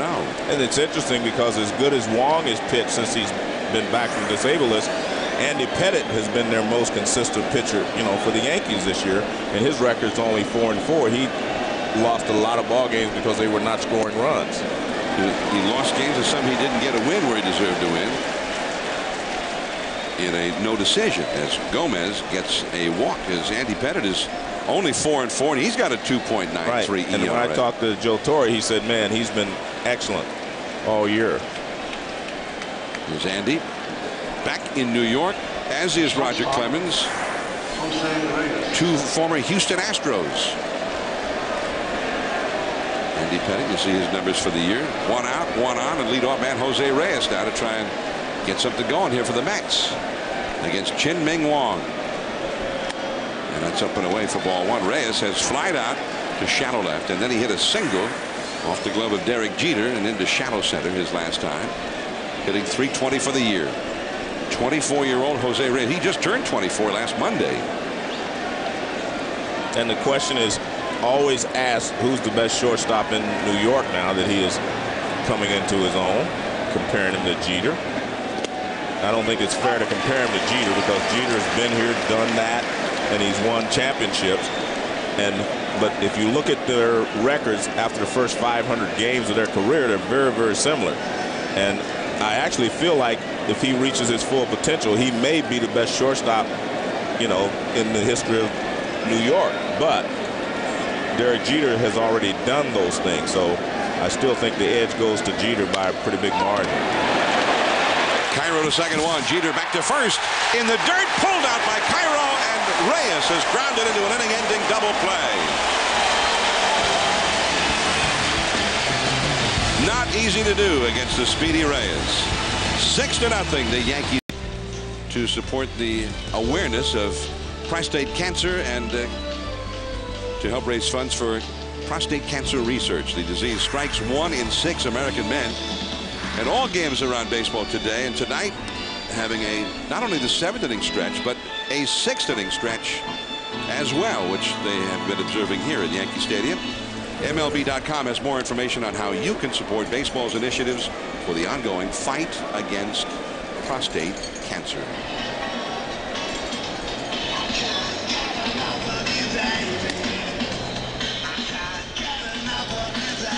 Major League Baseball and Gillette are proud supporters of the Prostate Cancer Foundation. Log on to prostatecancerfoundation.org for more information on how you can help. I'm John Miller with Joe Morgan, along with Peter Gammons. Happy Father's Day again, Joe. Same to you, John. You know, your dad was a very important man in your life. He was. And my dad, looking in tonight from Redding, California. Robinson Cano. So happy Father's Day to my dad as well. And I second that. You think he did a pretty good job, do you? Well, I didn't say all that now. Schoenweiss just missed it. And the throw by the second baseman Gotay is too late to get Robinson Cano. Wow, what happened to Schoenweiss? Did he lose a ground ball in the lights? Well, Cano is happy. It's a base hit for him. And he did not have a base hit. It's a high chopper. I mean, you're right. He just missed it because he was high enough to catch it, but he missed it off to the side. And watch, the ball is not higher than his glove. It's just off to the side. In fact, he gets a little leather on it, but he wasn't able to control it. It's almost like the ball was hit a little too slowly for him. John, I want to finish my point about the shortstops, and that is, you know, Jose Reyes and Derek Jeter. You talk to both of them, and there's no competition. But guess what? There is a friendly competition, because to be a great player, you have to have an ego. And that ego has to say, I want to be the best shortstop on the field today. Every day. Every day you go out there. And this series started, Jose Reyes showed what he was made of. He helped win the game against Roger Clemens on Friday night. Yesterday, it was Jeter's turn. Jeter bounced back, had a great game yesterday, 4 hits and 5 at-bats. So they're not competing against each other, but there is a friendly rivalry going on there. You always want to be the best player in the field at your position. Jeter had 4 hits yesterday, 2 runs batted in, and he stole a base for good measure. Their first career 500 games. That's where Reyes is right now. And you can see Jeter had more walks and a higher batting average, and a lot more stolen bases for Reyes. And Jeter also has 4 rings. A lot more rings. Yeah, that helps too. That's why I said we say whatever we want, but he has the intangible things, and that's helping winning a championship, you know, with the Yankees. And one of these days, maybe Reyes will do the same thing. But Reyes has so much untapped potential, and like you say, it's just fun to watch. And Jeter is just the ultimate professional. Melky Cabrera at the plate, runner at first, and there's a ball outside from Schoenweiss. 1 ball, 2 strikes to Cabrera, who is 0 for 2. Cano, the runner at first. The Yanks lead 6-0, and the Mets bullpen is busy again. There is Aaron Heilman, the right-hander, sinker baller, getting ready. Reach for and foul up the first base side. You know, there's so many great shortstops here in New York. There are not enough teams to go around. Because there are 3 great shortstops currently playing in New York. Jose Reyes of the Mets, Derek Jeter of the Yankees, and Alex Rodriguez. Right. Who, to play in New York, doesn't play shortstop. There's no room for him. Well, it's a question like Willie, Mickey, and the Duke, right? Who is the best center fielder in New York? At least in those days, they had 3 teams for those 3 great center fielders. Willie Mays, Mickey Mantle, and Duke Snider, all in the Hall of Fame, and they all played center field in the same city at the same time. That one back into the crowd. 1 ball, 2 strikes to Melky Cabrera. Miguel Cairo is on deck. The Yankees out in front here, 6-0. Derek Jeter, when you look at how many hits he's had already, it kind of reminds me of an old teammate of yours, Pete Rose. Well, he doesn't walk a lot, and they're both aggressive. We're both aggressive hitters. Pete was a very aggressive hitter. Left field, That's Carlos Gomez waiting for it. And that is out number one. Pete Rose more hits than anybody. And because he didn't walk a lot, he was up there and he swung that bat. And Derek Jeter is getting a lot of hits too, Joe, and he's got more at this stage of his career than Pete Rose had. Well, what surprises me more about Jeter is that he doesn't have that long hitting streak. You know, we saw Pete, you know, have a lot of long hitting streaks. Jeter gets hits all the time, and then he'll maybe miss a game, then he goes 10 more games. But it's surprising because he doesn't walk a lot and he swings the bat so well. I would think that he would have longer, you know, hitting streaks throughout his career. Derek Jeter has 2,242 hits. That's a long way from 4192, but it's a good start. Well, he's got a long way to go. Yeah, but it's a very good start. His first full year in the big leagues, 1996, so this is his 12th year in the big leagues. And that's a fastball on the inside to Miguel Cairo. Derek Jeter is, at this stage of his career, 32 years old. So the question is he going to be able to stay healthy? Is he going to be able to keep it going? Because Pete Rose played well into his 40s. Yeah, well, you're talking about a guy that's, you know, got 12 years with that number of hits. Will he be able to get that number of hits in 12 more years is the question. Gotay steps in bag one, and that's a double play. One hit, nobody left. On to the seventh.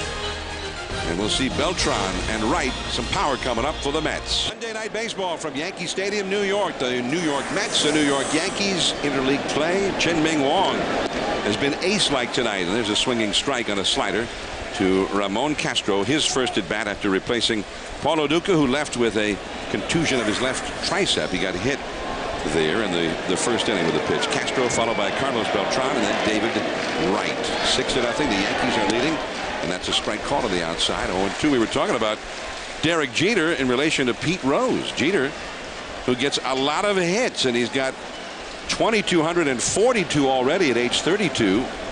And that's more than Pete Rose had at that stage of his career. And Peter Gammons also is here to weigh in on that discussion. Peter? Well, I think it's astounding, John. If you take the number of games that Jeter has played at the same point in Pete Rose's career, you can see that he has 37 more hits. Jeter's going to end this season at the age of 32. Pete Rose ended the 73 season at the age of 32. Jeter will have almost 200 more hits than Rose had at that point. And that's forecasting assuming he stays healthy, which he has pretty much been able to do up till now in his career. 2-2 the count to Ramon Castro. Strike three call. Chien-Ming Wang continues to roll. That's his 6th strikeout of the game. And John, that's unusual because he has one of the lowest strikeout ratios for 9 innings of any pitcher in baseball. He averages 4 strikeouts a game, and that's 90th among the 99 pitchers who qualify for that number of innings. So he doesn't strike out a lot, but he seems to be definitely on his game. And I think he's going to strike out more as the season progresses because he's using the slider a lot more, and that's added to his toughness out there as far as getting hitters out, especially the right-handed hitters. That slider is devastating. And we know about the sinker. And Carlos Beltran is thrown out. The ground ball. The sinker also working for Chien-Ming Wang. Peter, we were getting a message through the back channels there that you have an amendment on that Derek Jeter age. Well, yes, Jeter will be 33 on June 26th. Pete Rose, there's very little difference in the age, though. I mean, to me, it's just astounding, and I agree with you. Staying healthy is going to be very difficult. But to be at that point in his career and have more hits in the same number of games as Rose, to me, I think it's almost unimaginable. And Rose, I mean, it's hard to compare him as players. Rose was a switch hitter. He played all over the field. Yeah, that's the difficult thing. How long can Jeter play shortstop, you know, at a high level, and would he move to another position? But then again, you're in the American League, you have the DH. Or maybe, you know, he could play first base later in his career. That's what Pete Rose did. He ended up playing a lot of first base his last few years. David Wright hits a foul ball. I mean, Rose played second base at the start of his career. He played third base. He played left field, right field, and as you say, a lot of first base. And he was a guy. You didn't have to just say, well, Pete, this year you're just going to be at this position. I mean, from one game to the other, he might move on occasion. Jeter has always been the Yankee shortstop ever since he arrived. 2 down. David Wright is twice grounded out to short. And this one he punches foul off the right field line. So Peter, can Derek Jeter, can he reach 4,000 hits? Could he threaten Pete Rose's record? Well, I think there's the possibility, because I think that in talking to Yankee people, they expect that somewhere down the line he's going to end up playing first base, and that may extend his career if he wants to do it. And the slider in the dirt for a ball. In the American League, only Ichiro at the start of this day had more hits than Jeter. And Matt Holliday of Colorado in the National League has had more hits than Jeter. So he gets a lot of hits, and he's pretty comfortable hitting up around 330, 340 during a season. A la Pete Rose. That was a swing and a miss, not a foul ball. And Wright will reach first base. A swing and a miss. The ball has to be caught by the catcher for it to be an out on strike 3. And that one got away from Posada, and Wright ends up at first base on the 7th strikeout for Wang.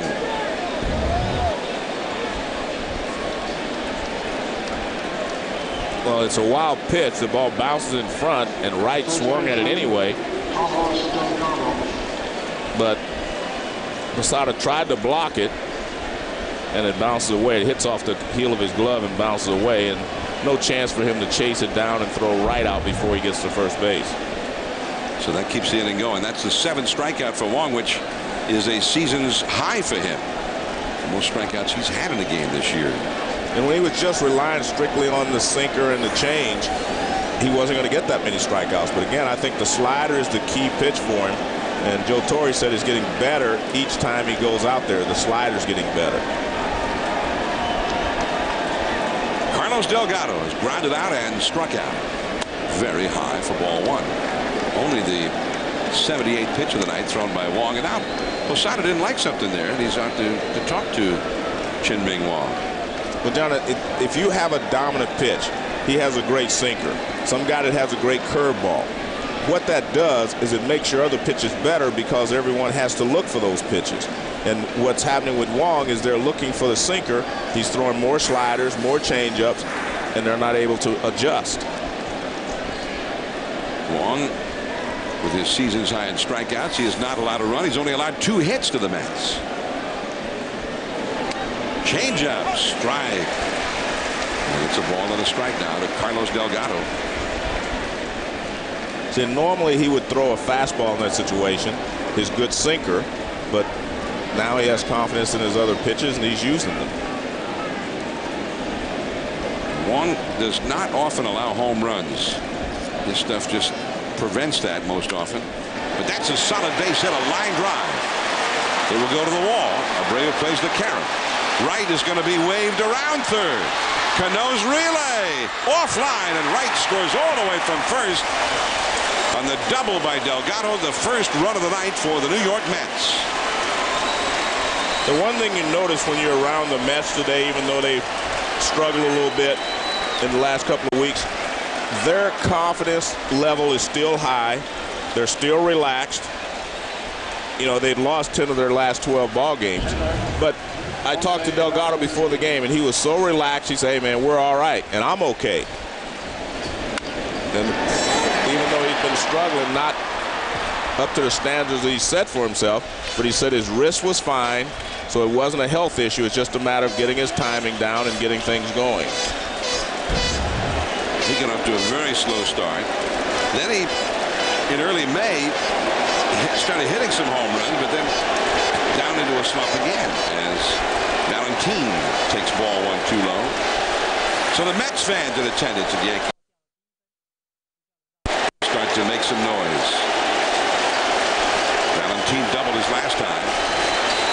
So a 2-out strikeout that wasn't an out. David Wright reached on the strikeout on the wild pitch, and Delgado has knocked him in. And you see Posada told him to slow up.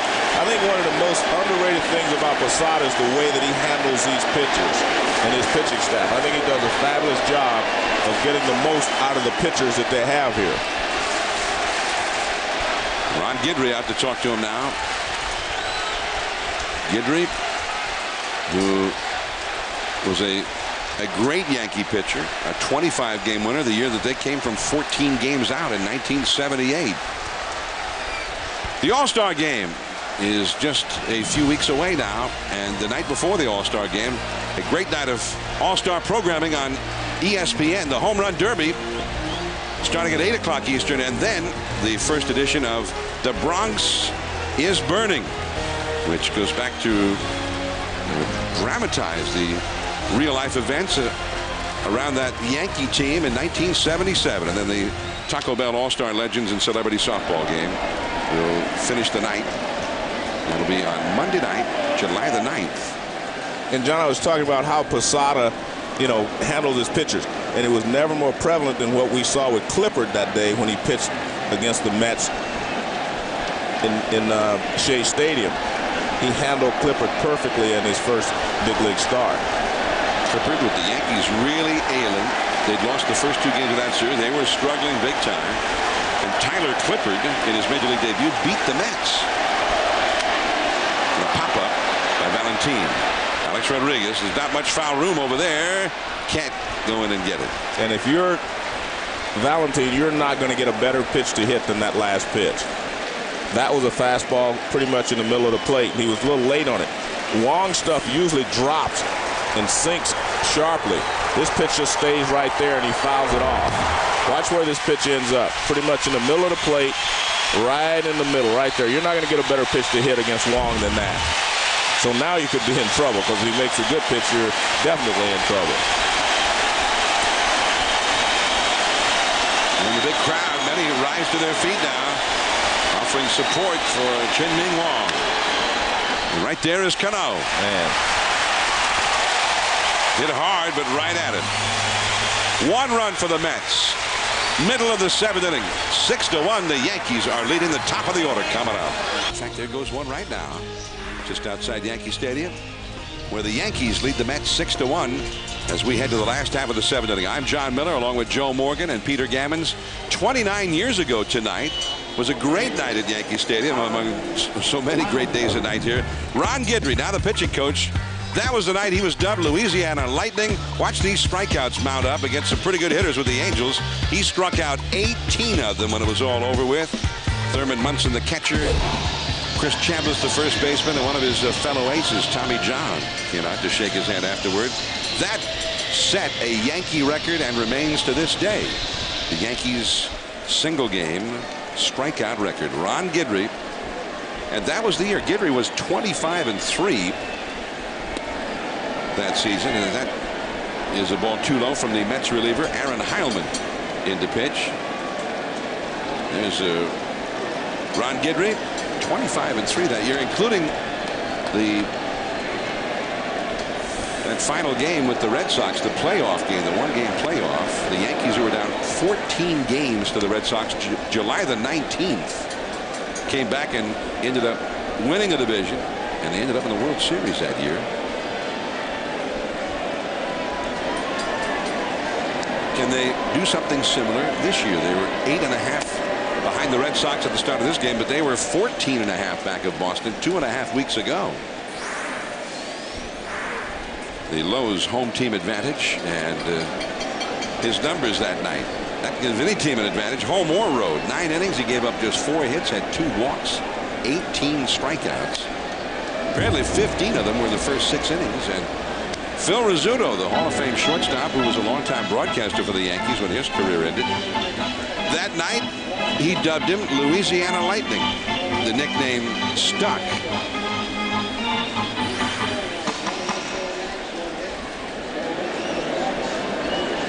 Johnny Damon hit a home run his last time. He's also had an RBI single. 2 for 3, 2 batted in for Damon.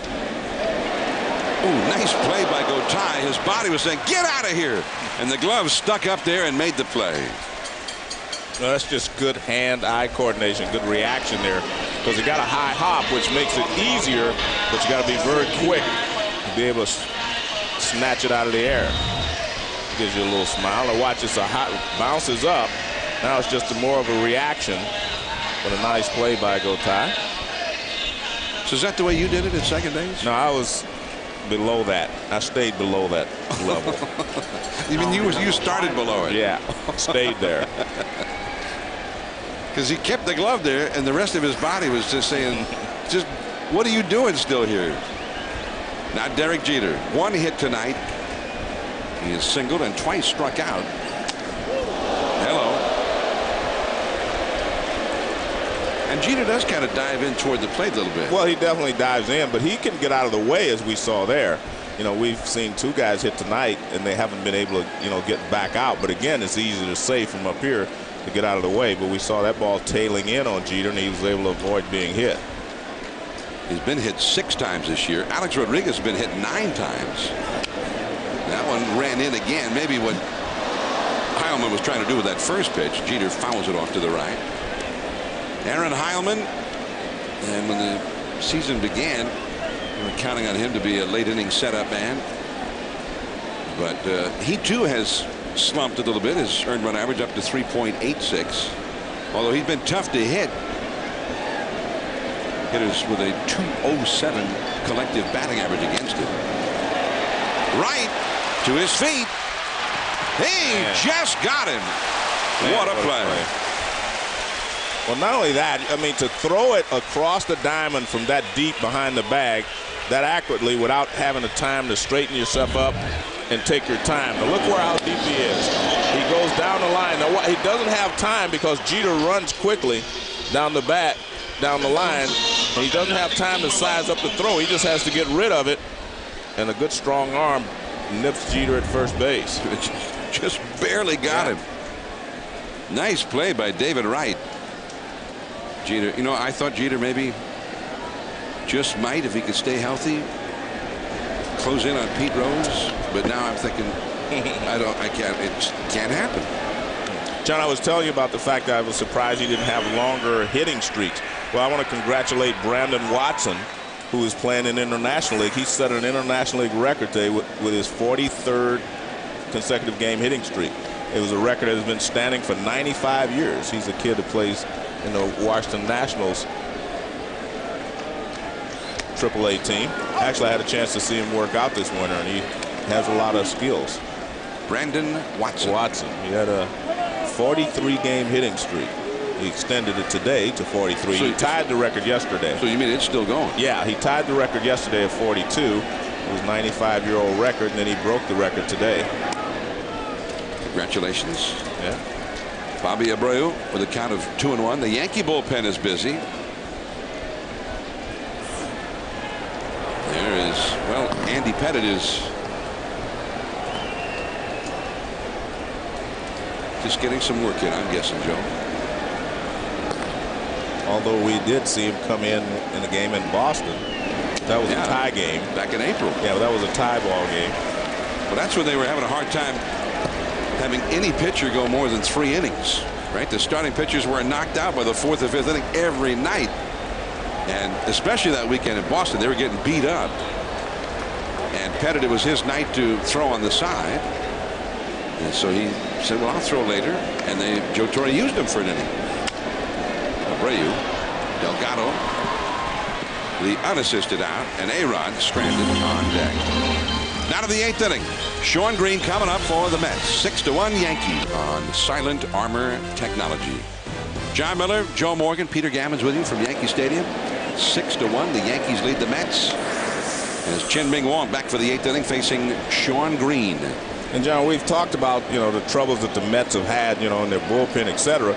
But their offense, and Moises Alou, who is really making a good contribution to this ball club, he's been out for 3 weeks.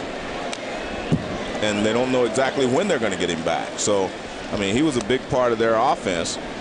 And to lose a guy like that, especially when Delgado wasn't hitting as well as he has been, or Beltran, you know, it's really taken a toll on this ball club. And then Sean Green was out for a while, and he was hot before he was out. So they've had some injuries that have, you know, hurt them immensely. Sean Green and Moises Alou. And Valentin, the guy who hit 24 homers last year, boy, he missed what, a month and a half or so.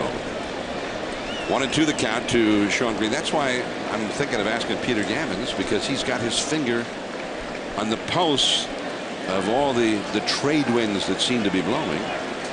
If the Mets are liable to make a trade here, as Green just got a piece of that one, foul tipping it. And John, we also forgot Endy Chavez. I mean, he was really playing well. Yeah, he's out right now.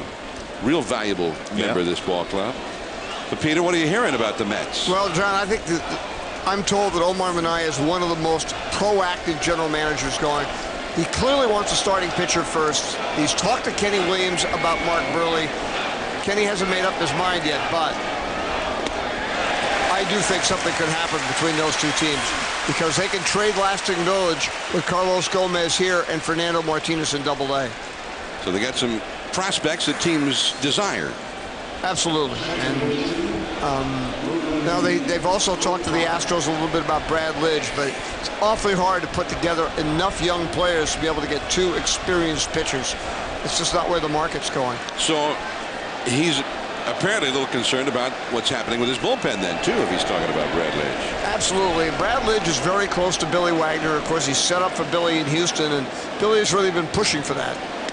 8 strikeouts for Chien-Ming Wang as he gets Sean Green, and now Ruben Gotay takes the ball inside. 1 ball and no strikes to Gotay, who is 0 for 2 in the game. The 8 strikeouts for Wang ties his career record in that category. He has been superb tonight. So the Mets talking trade, and the Yankees, ever since Minkiewicz went down, and maybe even before, because Minkiewicz was not hitting a whole lot, they've been talking about the Yankees in search of a first baseman, as Gotay has a base hit to left field. And hold that thought, Peter, but right now here's a SportsCenter 30 at 30 update with Dave Revson. Thank you, John. Angel Cabrera's first ever PGA Tour win, the U.S. Open. The 37-year-old Argentine, a 69 today, beat Tiger by a stroke, becomes the 4th straight foreign-born U.S. Open champ. Barry Bonds, career homer number 748. He's 7 shy of Hank Aaron's mark. Took Tim Wakefield deep in the Giants' loss to the Red Sox. Next, SportsCenter after the game. ESPN News always keeps you current. Thank you, Dave. Back here at Yankee Stadium, Chien-Ming Wang center stage, and he has been fabulous. Just shutting down the Mets. They have only 4 hits against him. He's tied his career best with 8 strikeouts. And he's got a man aboard with 1 out here in the 8th. And Carlos Gomez, one of those young Mets prospects with so much talent. At the plate, Gomez has struck out and walked. We were talking to Peter Gammons about the trade winds that or rumors of saying that are blowing across the major league landscape. And Peter, what about the Yankees? Anything going on that you've heard? Not very much right now that's hot. I mean, they eventually may go get another first baseman. I think you'll also probably see them go get another relief pitcher. But I think Brian Cashman's going to wait until the All-Star break to see what he do. He has built up a very good stockpile of young pitching, particularly at the Double-A level, with one of the best rotations in all the minor leagues. So they will have pitchers to trade, young pitchers, come the All-Star break. Here's Brian Cashman, the Yankee general manager. He was embattled when the Yankees were playing so poorly just 2.5 weeks ago. George Steinbrenner made a comment that he was out there on a very large hook in terms of his job security. There's a foul, and we got a chance to see Gomez run right there, and he has speed. You know, you were talking about Cashman and Steinbrenner's. If you're the general manager, you want that. You don't mind. I mean, it's your team. If you're given a chance to, you know, make all the final decisions, you have to live with that. And you have to accept the fact, yeah, I'm on the hook, because you are on the hook, because you're making those decisions. But and that should be what you want as a general manager. I think every general manager is on the hook. But with George, you may be on a bigger hook, but you're still on the hook. He's had some success, but how long has that been? Yeah. But no, I think his motives were in the right place at the beginning. He was trying to save the guys in the minor leagues. He wasn't going to give those up. But a lot of things are going to change, and I mean, you have to. The real reason you have minor league players is to help your big league team. On the fists, and that came down and hit him on the foot. The foul ball. 1-2 the count. I say foot or leg somewhere. My point is, if the right trade is out there, and you have to give up something in the minor leagues, then you give it up, because there's no cinch that minor league pitchers are going to be big league stars one day. I mean, it's not a cinch. But if you can get a guy that can help you win the World Championship that particular year, especially if you're the Yankees, because they're built for that. That's what they're trying to win every single year. Yeah, you don't sign a 44-year-old pitcher, right, if you're not expected to win right now. The Rocket in the dugout watching this one. Got to be pretty impressed with what he's seeing from Chien-Ming Wang. Now, no pitch there. Timeout was granted just before he threw it. Mike Winters, the home plate umpire, signaling timeout. 1-2 the count to Carlos Gomez, the leadoff man. Jose Reyes on deck. Go tie at first. Gomez trying to get aboard here. The Mets need a lot of base runners, down by 5. And he just got a piece of that one. Well, one trade, classic example. A team that was trying to win right now, the Detroit Tigers, back in the late 80s. And they had a veteran team. Sparky Anderson was the manager. And they needed a starting pitcher, an experienced starting pitcher, and they traded for Doyle Alexander from Atlanta. But one of the guys they gave up in that deal was named John Smoltz. But Alexander went something like 10-1. He was 11-0. Yeah, so he helped them when he did his job. They would not have gotten to the postseason without Doyle Alexander. It was a great trade, but it worked out pretty well for Atlanta because they were in a rebuilding mode at that time. Gomez is down on strikes, and the strikeout total continues to mount here from Taiwan Lightning. Well, again, this wasn't the slider, but the slider, in my opinion, is the reason that he is striking out so many hitters. That's the sinker. But the slider is the reason that he's having that success, because they have to look. They're looking for the fastball, and then when he throws the slider, they're dead, and then they have to start looking for the slider, and then his fastball's by them. Gives them one more problem that they have to deal with. Here's Jose Reyes. He is 1 for 3. Switch hitter, runner at first, and that's ball 1.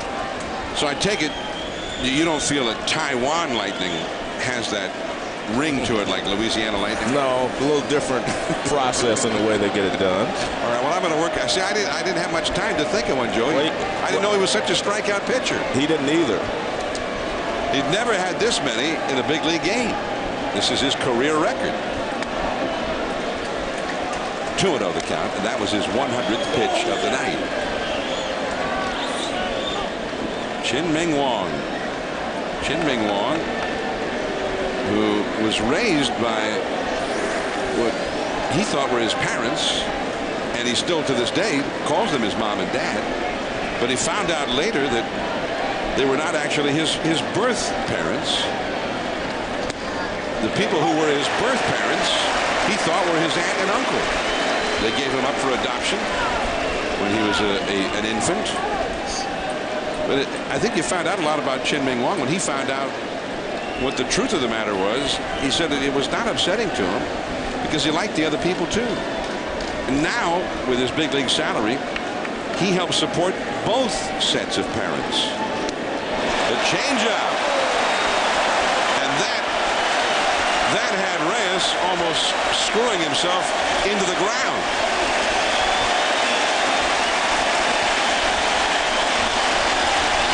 And they're up the way they used to be up for Guidry with 2 strikes.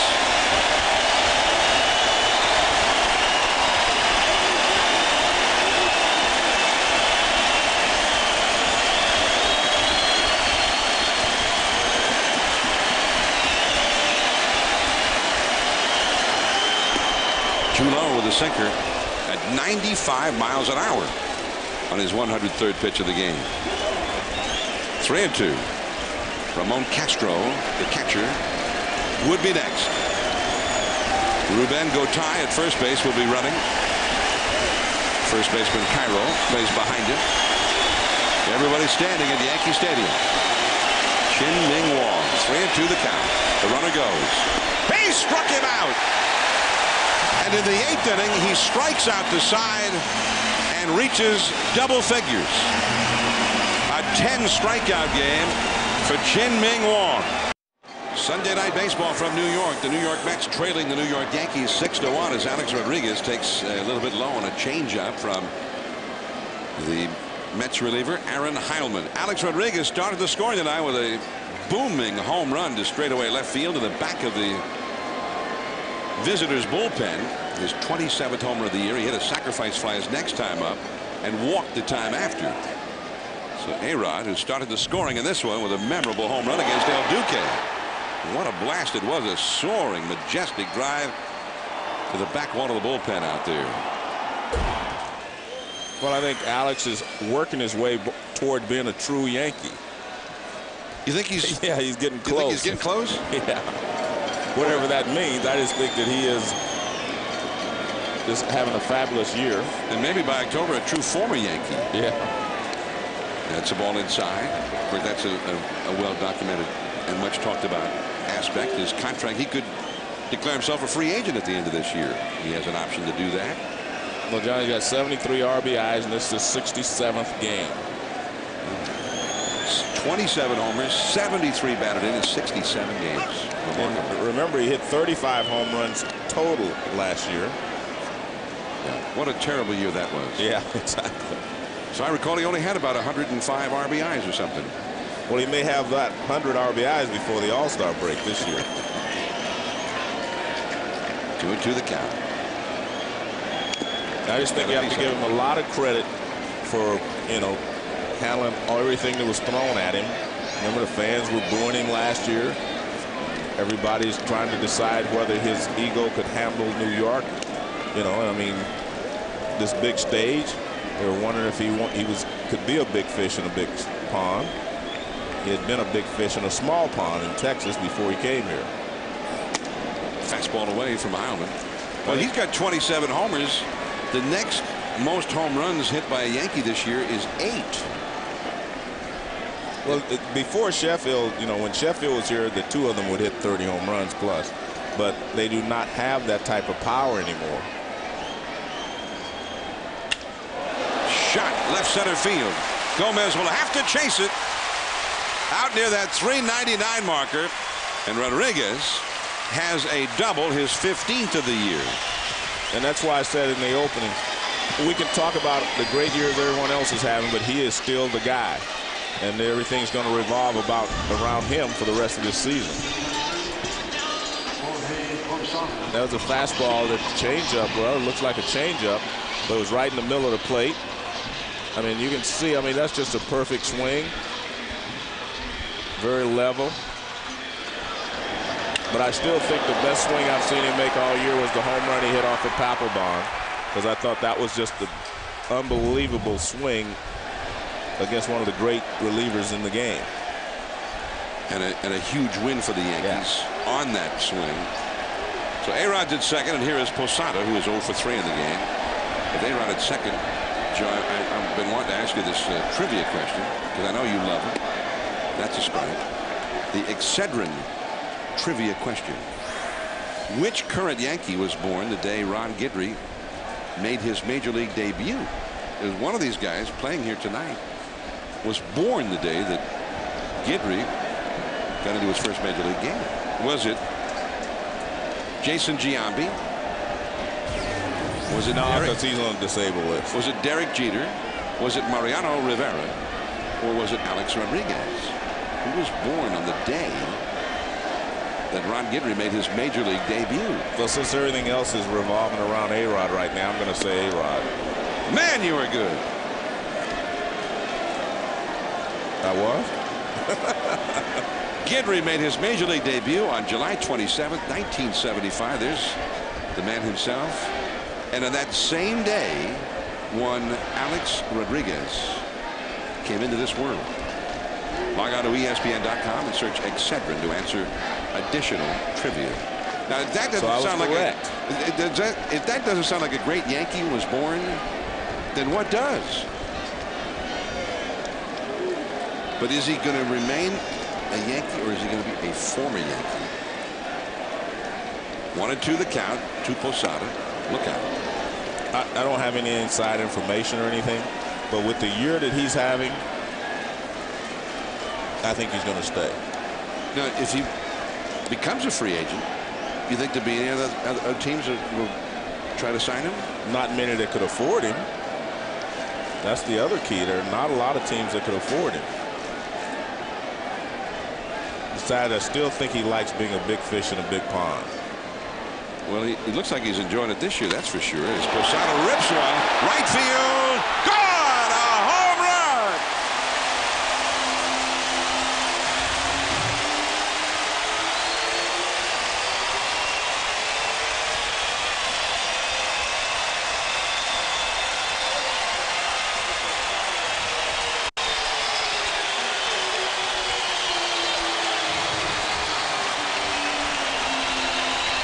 And that's one of your typical left-handed hitter's swing. Take that low fastball and drill it into the seats.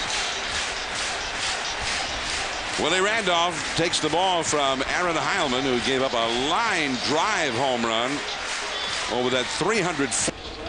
Sunday Night Baseball from the big ballpark in the Bronx, Yankee Stadium. And the New York Yankees are putting up the big numbers again as they're closing in on their 14th win in their last 17 games. The Red Sox won their game over the Giants earlier tonight. Here's the American League National League Showdown presented by State Farm. The team with the overall best interleague record. The Yankees just barely over the Athletics. The Florida Marlins have done well in interleague games. White Sox also. And the Mariners, although the White Sox are just not doing well against any teams in whatever league right now. They're 9 games under 500. That's got to be one of the, for me, Joe, one of the biggest mysteries around. There's a fastball from Pedro Feliciano in from the Mets bullpen. Well, the Mariners were playing well until they went to Houston and got swept. And the Astros, who were having a hard time beating anybody for about 3-4 weeks. They got well against the Mariners, who have lost 5 in a row now. Matsui has 1 hit tonight in 3 at-bats. Feliciano in his 30th game of the year, and he's done well as a specialist. Alex Rodriguez, a homer tonight, 3 runs batted in. He doubled in this inning as Matsui lifts a foul off the left field line back into the crowd. Peter Gammons, Alex Rodriguez having the big year, and it continues. Well, it's going to make him a lot more money. Not that he hasn't made a lot already, but, I mean, clearly he's going to opt out of the contract and go out on the market again. And the question is going to be, you know, will somebody give him about 8 years and say $200 million? I mean, it could be the Angels, which is a great market for him. The Yankees may match the offer, but this will be a very interesting offseason for Alex and his agent, Scott Boras. That ball to left field hit well. Gomez on the move. Nice play. And we saw some of that speed right there. Matsui out number 1. Well, the one thing you have to think about with A-Rod, he was the best shortstop in the American League before he moved to third base. Would he want to go someplace and play shortstop again? That's a question, because he will not be a shortstop in New York because of Derek Jeter. And I think that's a good point. The Yankees could probably give him whatever the money is that he would desire, but they can't really give him shortstop. No. Here's Robinson Cano, and that's in there first. And there's one thing I learned about the game all those years. Once you're a shortstop, because that's a special position, it takes a special person to play shortstop, but it's a charismatic position. It's like center field. Center field and shortstop are kind of glamour positions. There is Gotay throwing out Cano. Out number 2, although Carlos Delgado thought it was out number 3.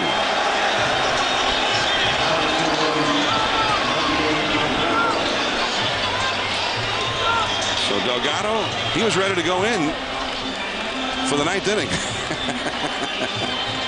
Well, he's in a hurry to get to a bat.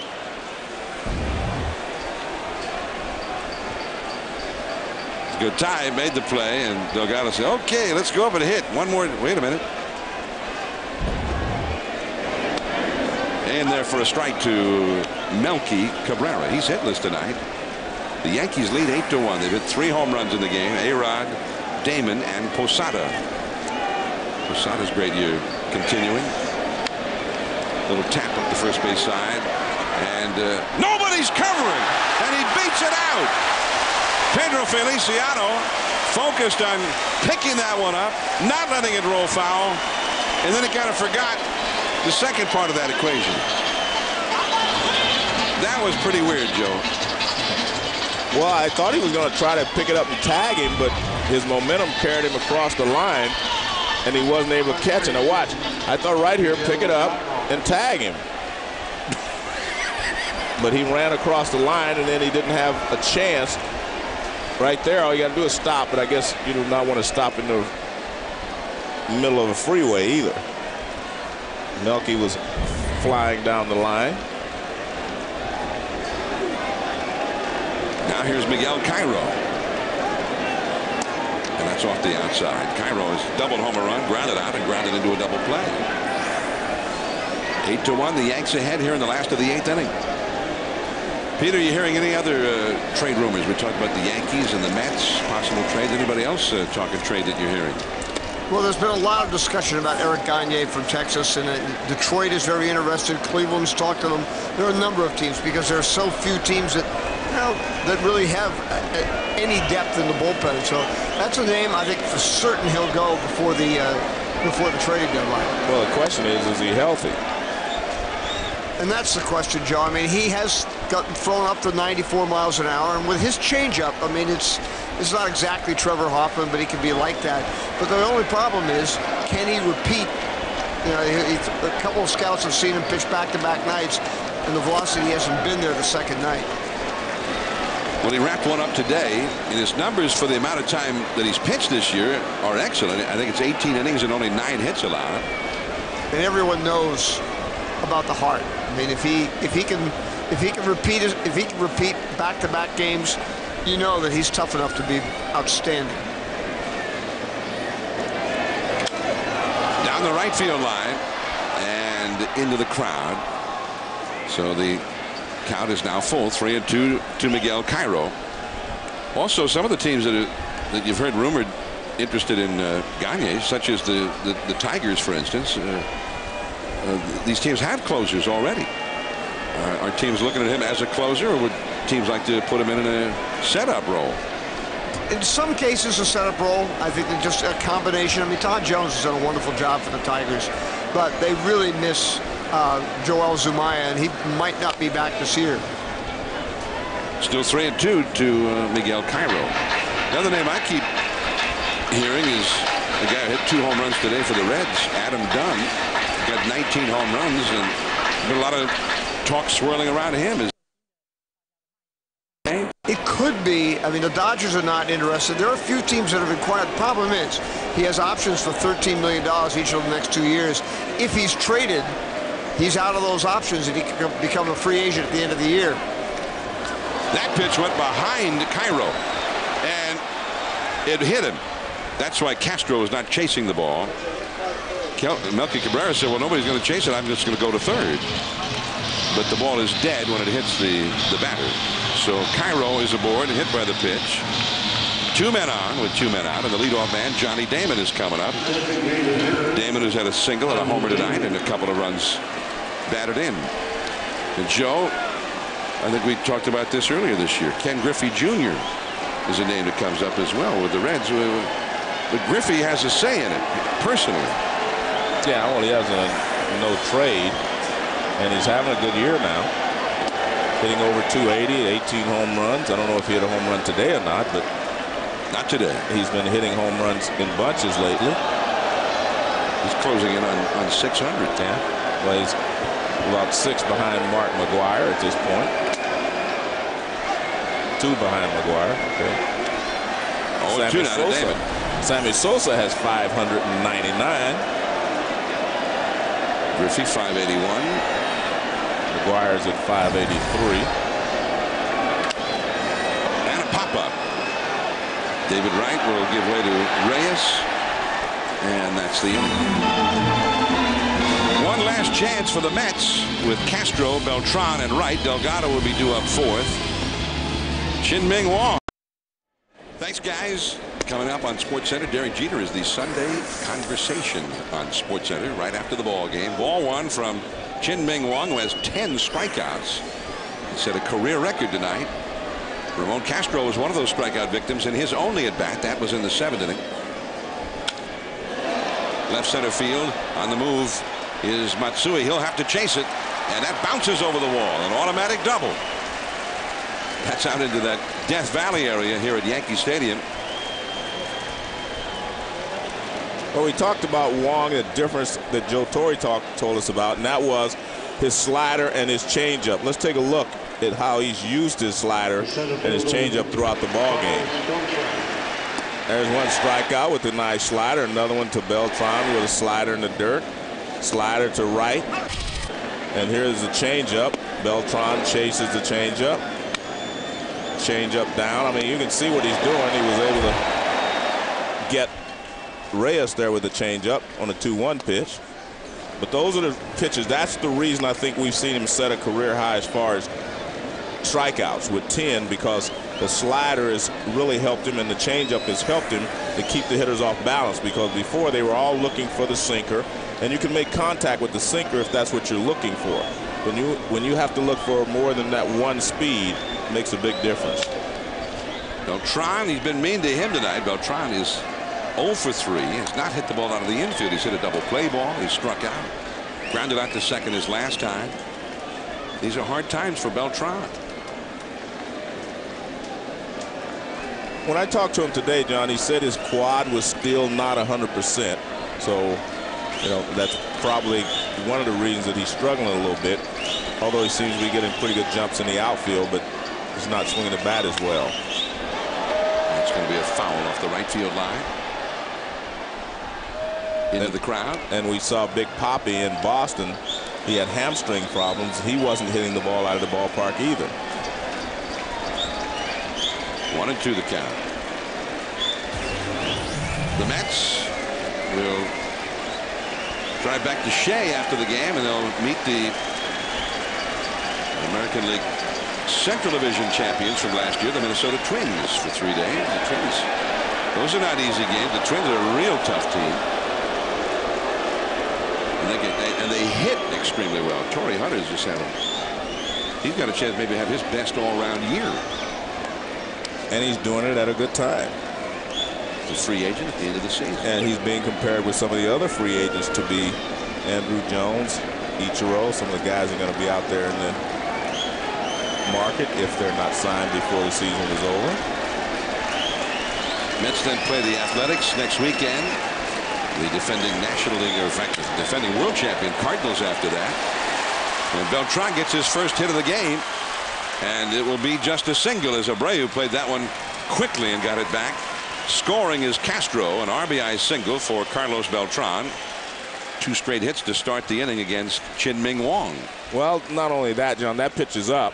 We talked about it, you know, Wang he's had 104 pitches going into this inning. And watch where this pitch is. This is why all of a sudden it's not sinking. Now, see, that ball didn't sink, and he could be tiring a little bit, although a lot of sinker ball pitchers tell you it sinks more when they get tired. I don't believe that with a guy like Wang, because he throws a lot harder than your normal sinker ball pitcher. He's at 111 pitches now. The most pitches he's ever thrown in a game, 114. That was last month against the Boston Red Sox. David Wright, the hitter, 0 for 3, although he scored a run reaching after striking out on a wild pitch in the 7th. And it's ball 1. Carlos Delgado on deck. You saw the lefty Mike Myers up in the bullpen, so one way or the other, this could be the last man that Wang faces. David Wright at the plate.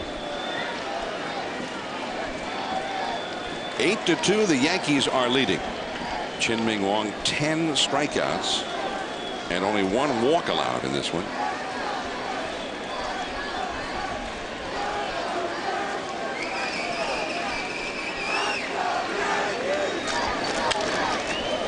Rodriguez to second 1. Cano to first. 2, a double play. They do that very smoothly. Nice start of the double play by Rodriguez and a nice turn at second base by Cano. And you're right, looks like that's going to be his last batter. Fans are not happy about it. They wanted to get that complete game. But he'll get a big ovation now. 113 pitches, a career record, 10 strikeouts. And well on his way to his 4th consecutive win. And he departs to a standing ovation. He earned it. Doffs his cap.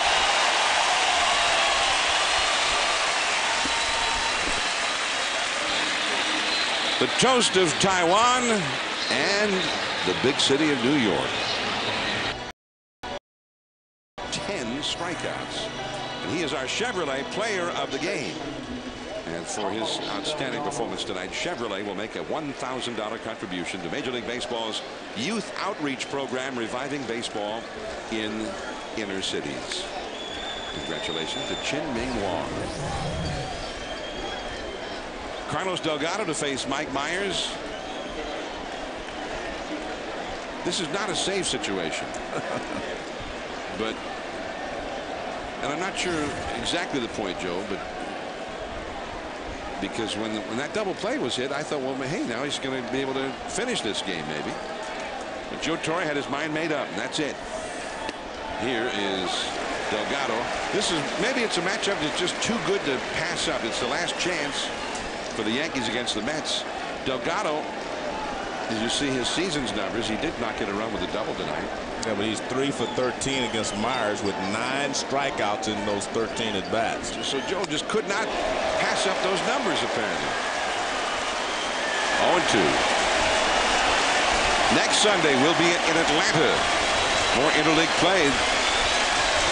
Gary Sheffield goes back to Atlanta, where he had some big years for the Braves with the Detroit Tigers. The American League champion Tigers in Atlanta next Sunday night at 8 Eastern. Strike 3 call. 10 strikeouts in 14 at bats for Delgado against Myers. And that is the way it ends. The New York Yankees take this weekend series and end up dead even with the Mets for the season series. The Yankees and Mets Subway Series is over for another year. If they play again this year, it'll be in the World Series. The Yankees over the Mets. The Yankees continue to ascend, and the Mets continue to falter. They have lost 11 of their last 12. The Yankees have won 14 of their last 17 and remain 8.5 back of the Boston Red Sox in the American League East. And the Mets, despite all of their problems, they are still a game and a half up in the National League East. Now, this is John Miller for Joe Morgan and Peter Gammons. Thanks for tuning in. We say good night to you from New York. This has been a presentation of ESPN, the worldwide leader in sports. Up next, SportsCenter. But first, a preview of the ESPN original miniseries, The Bronx is Burning.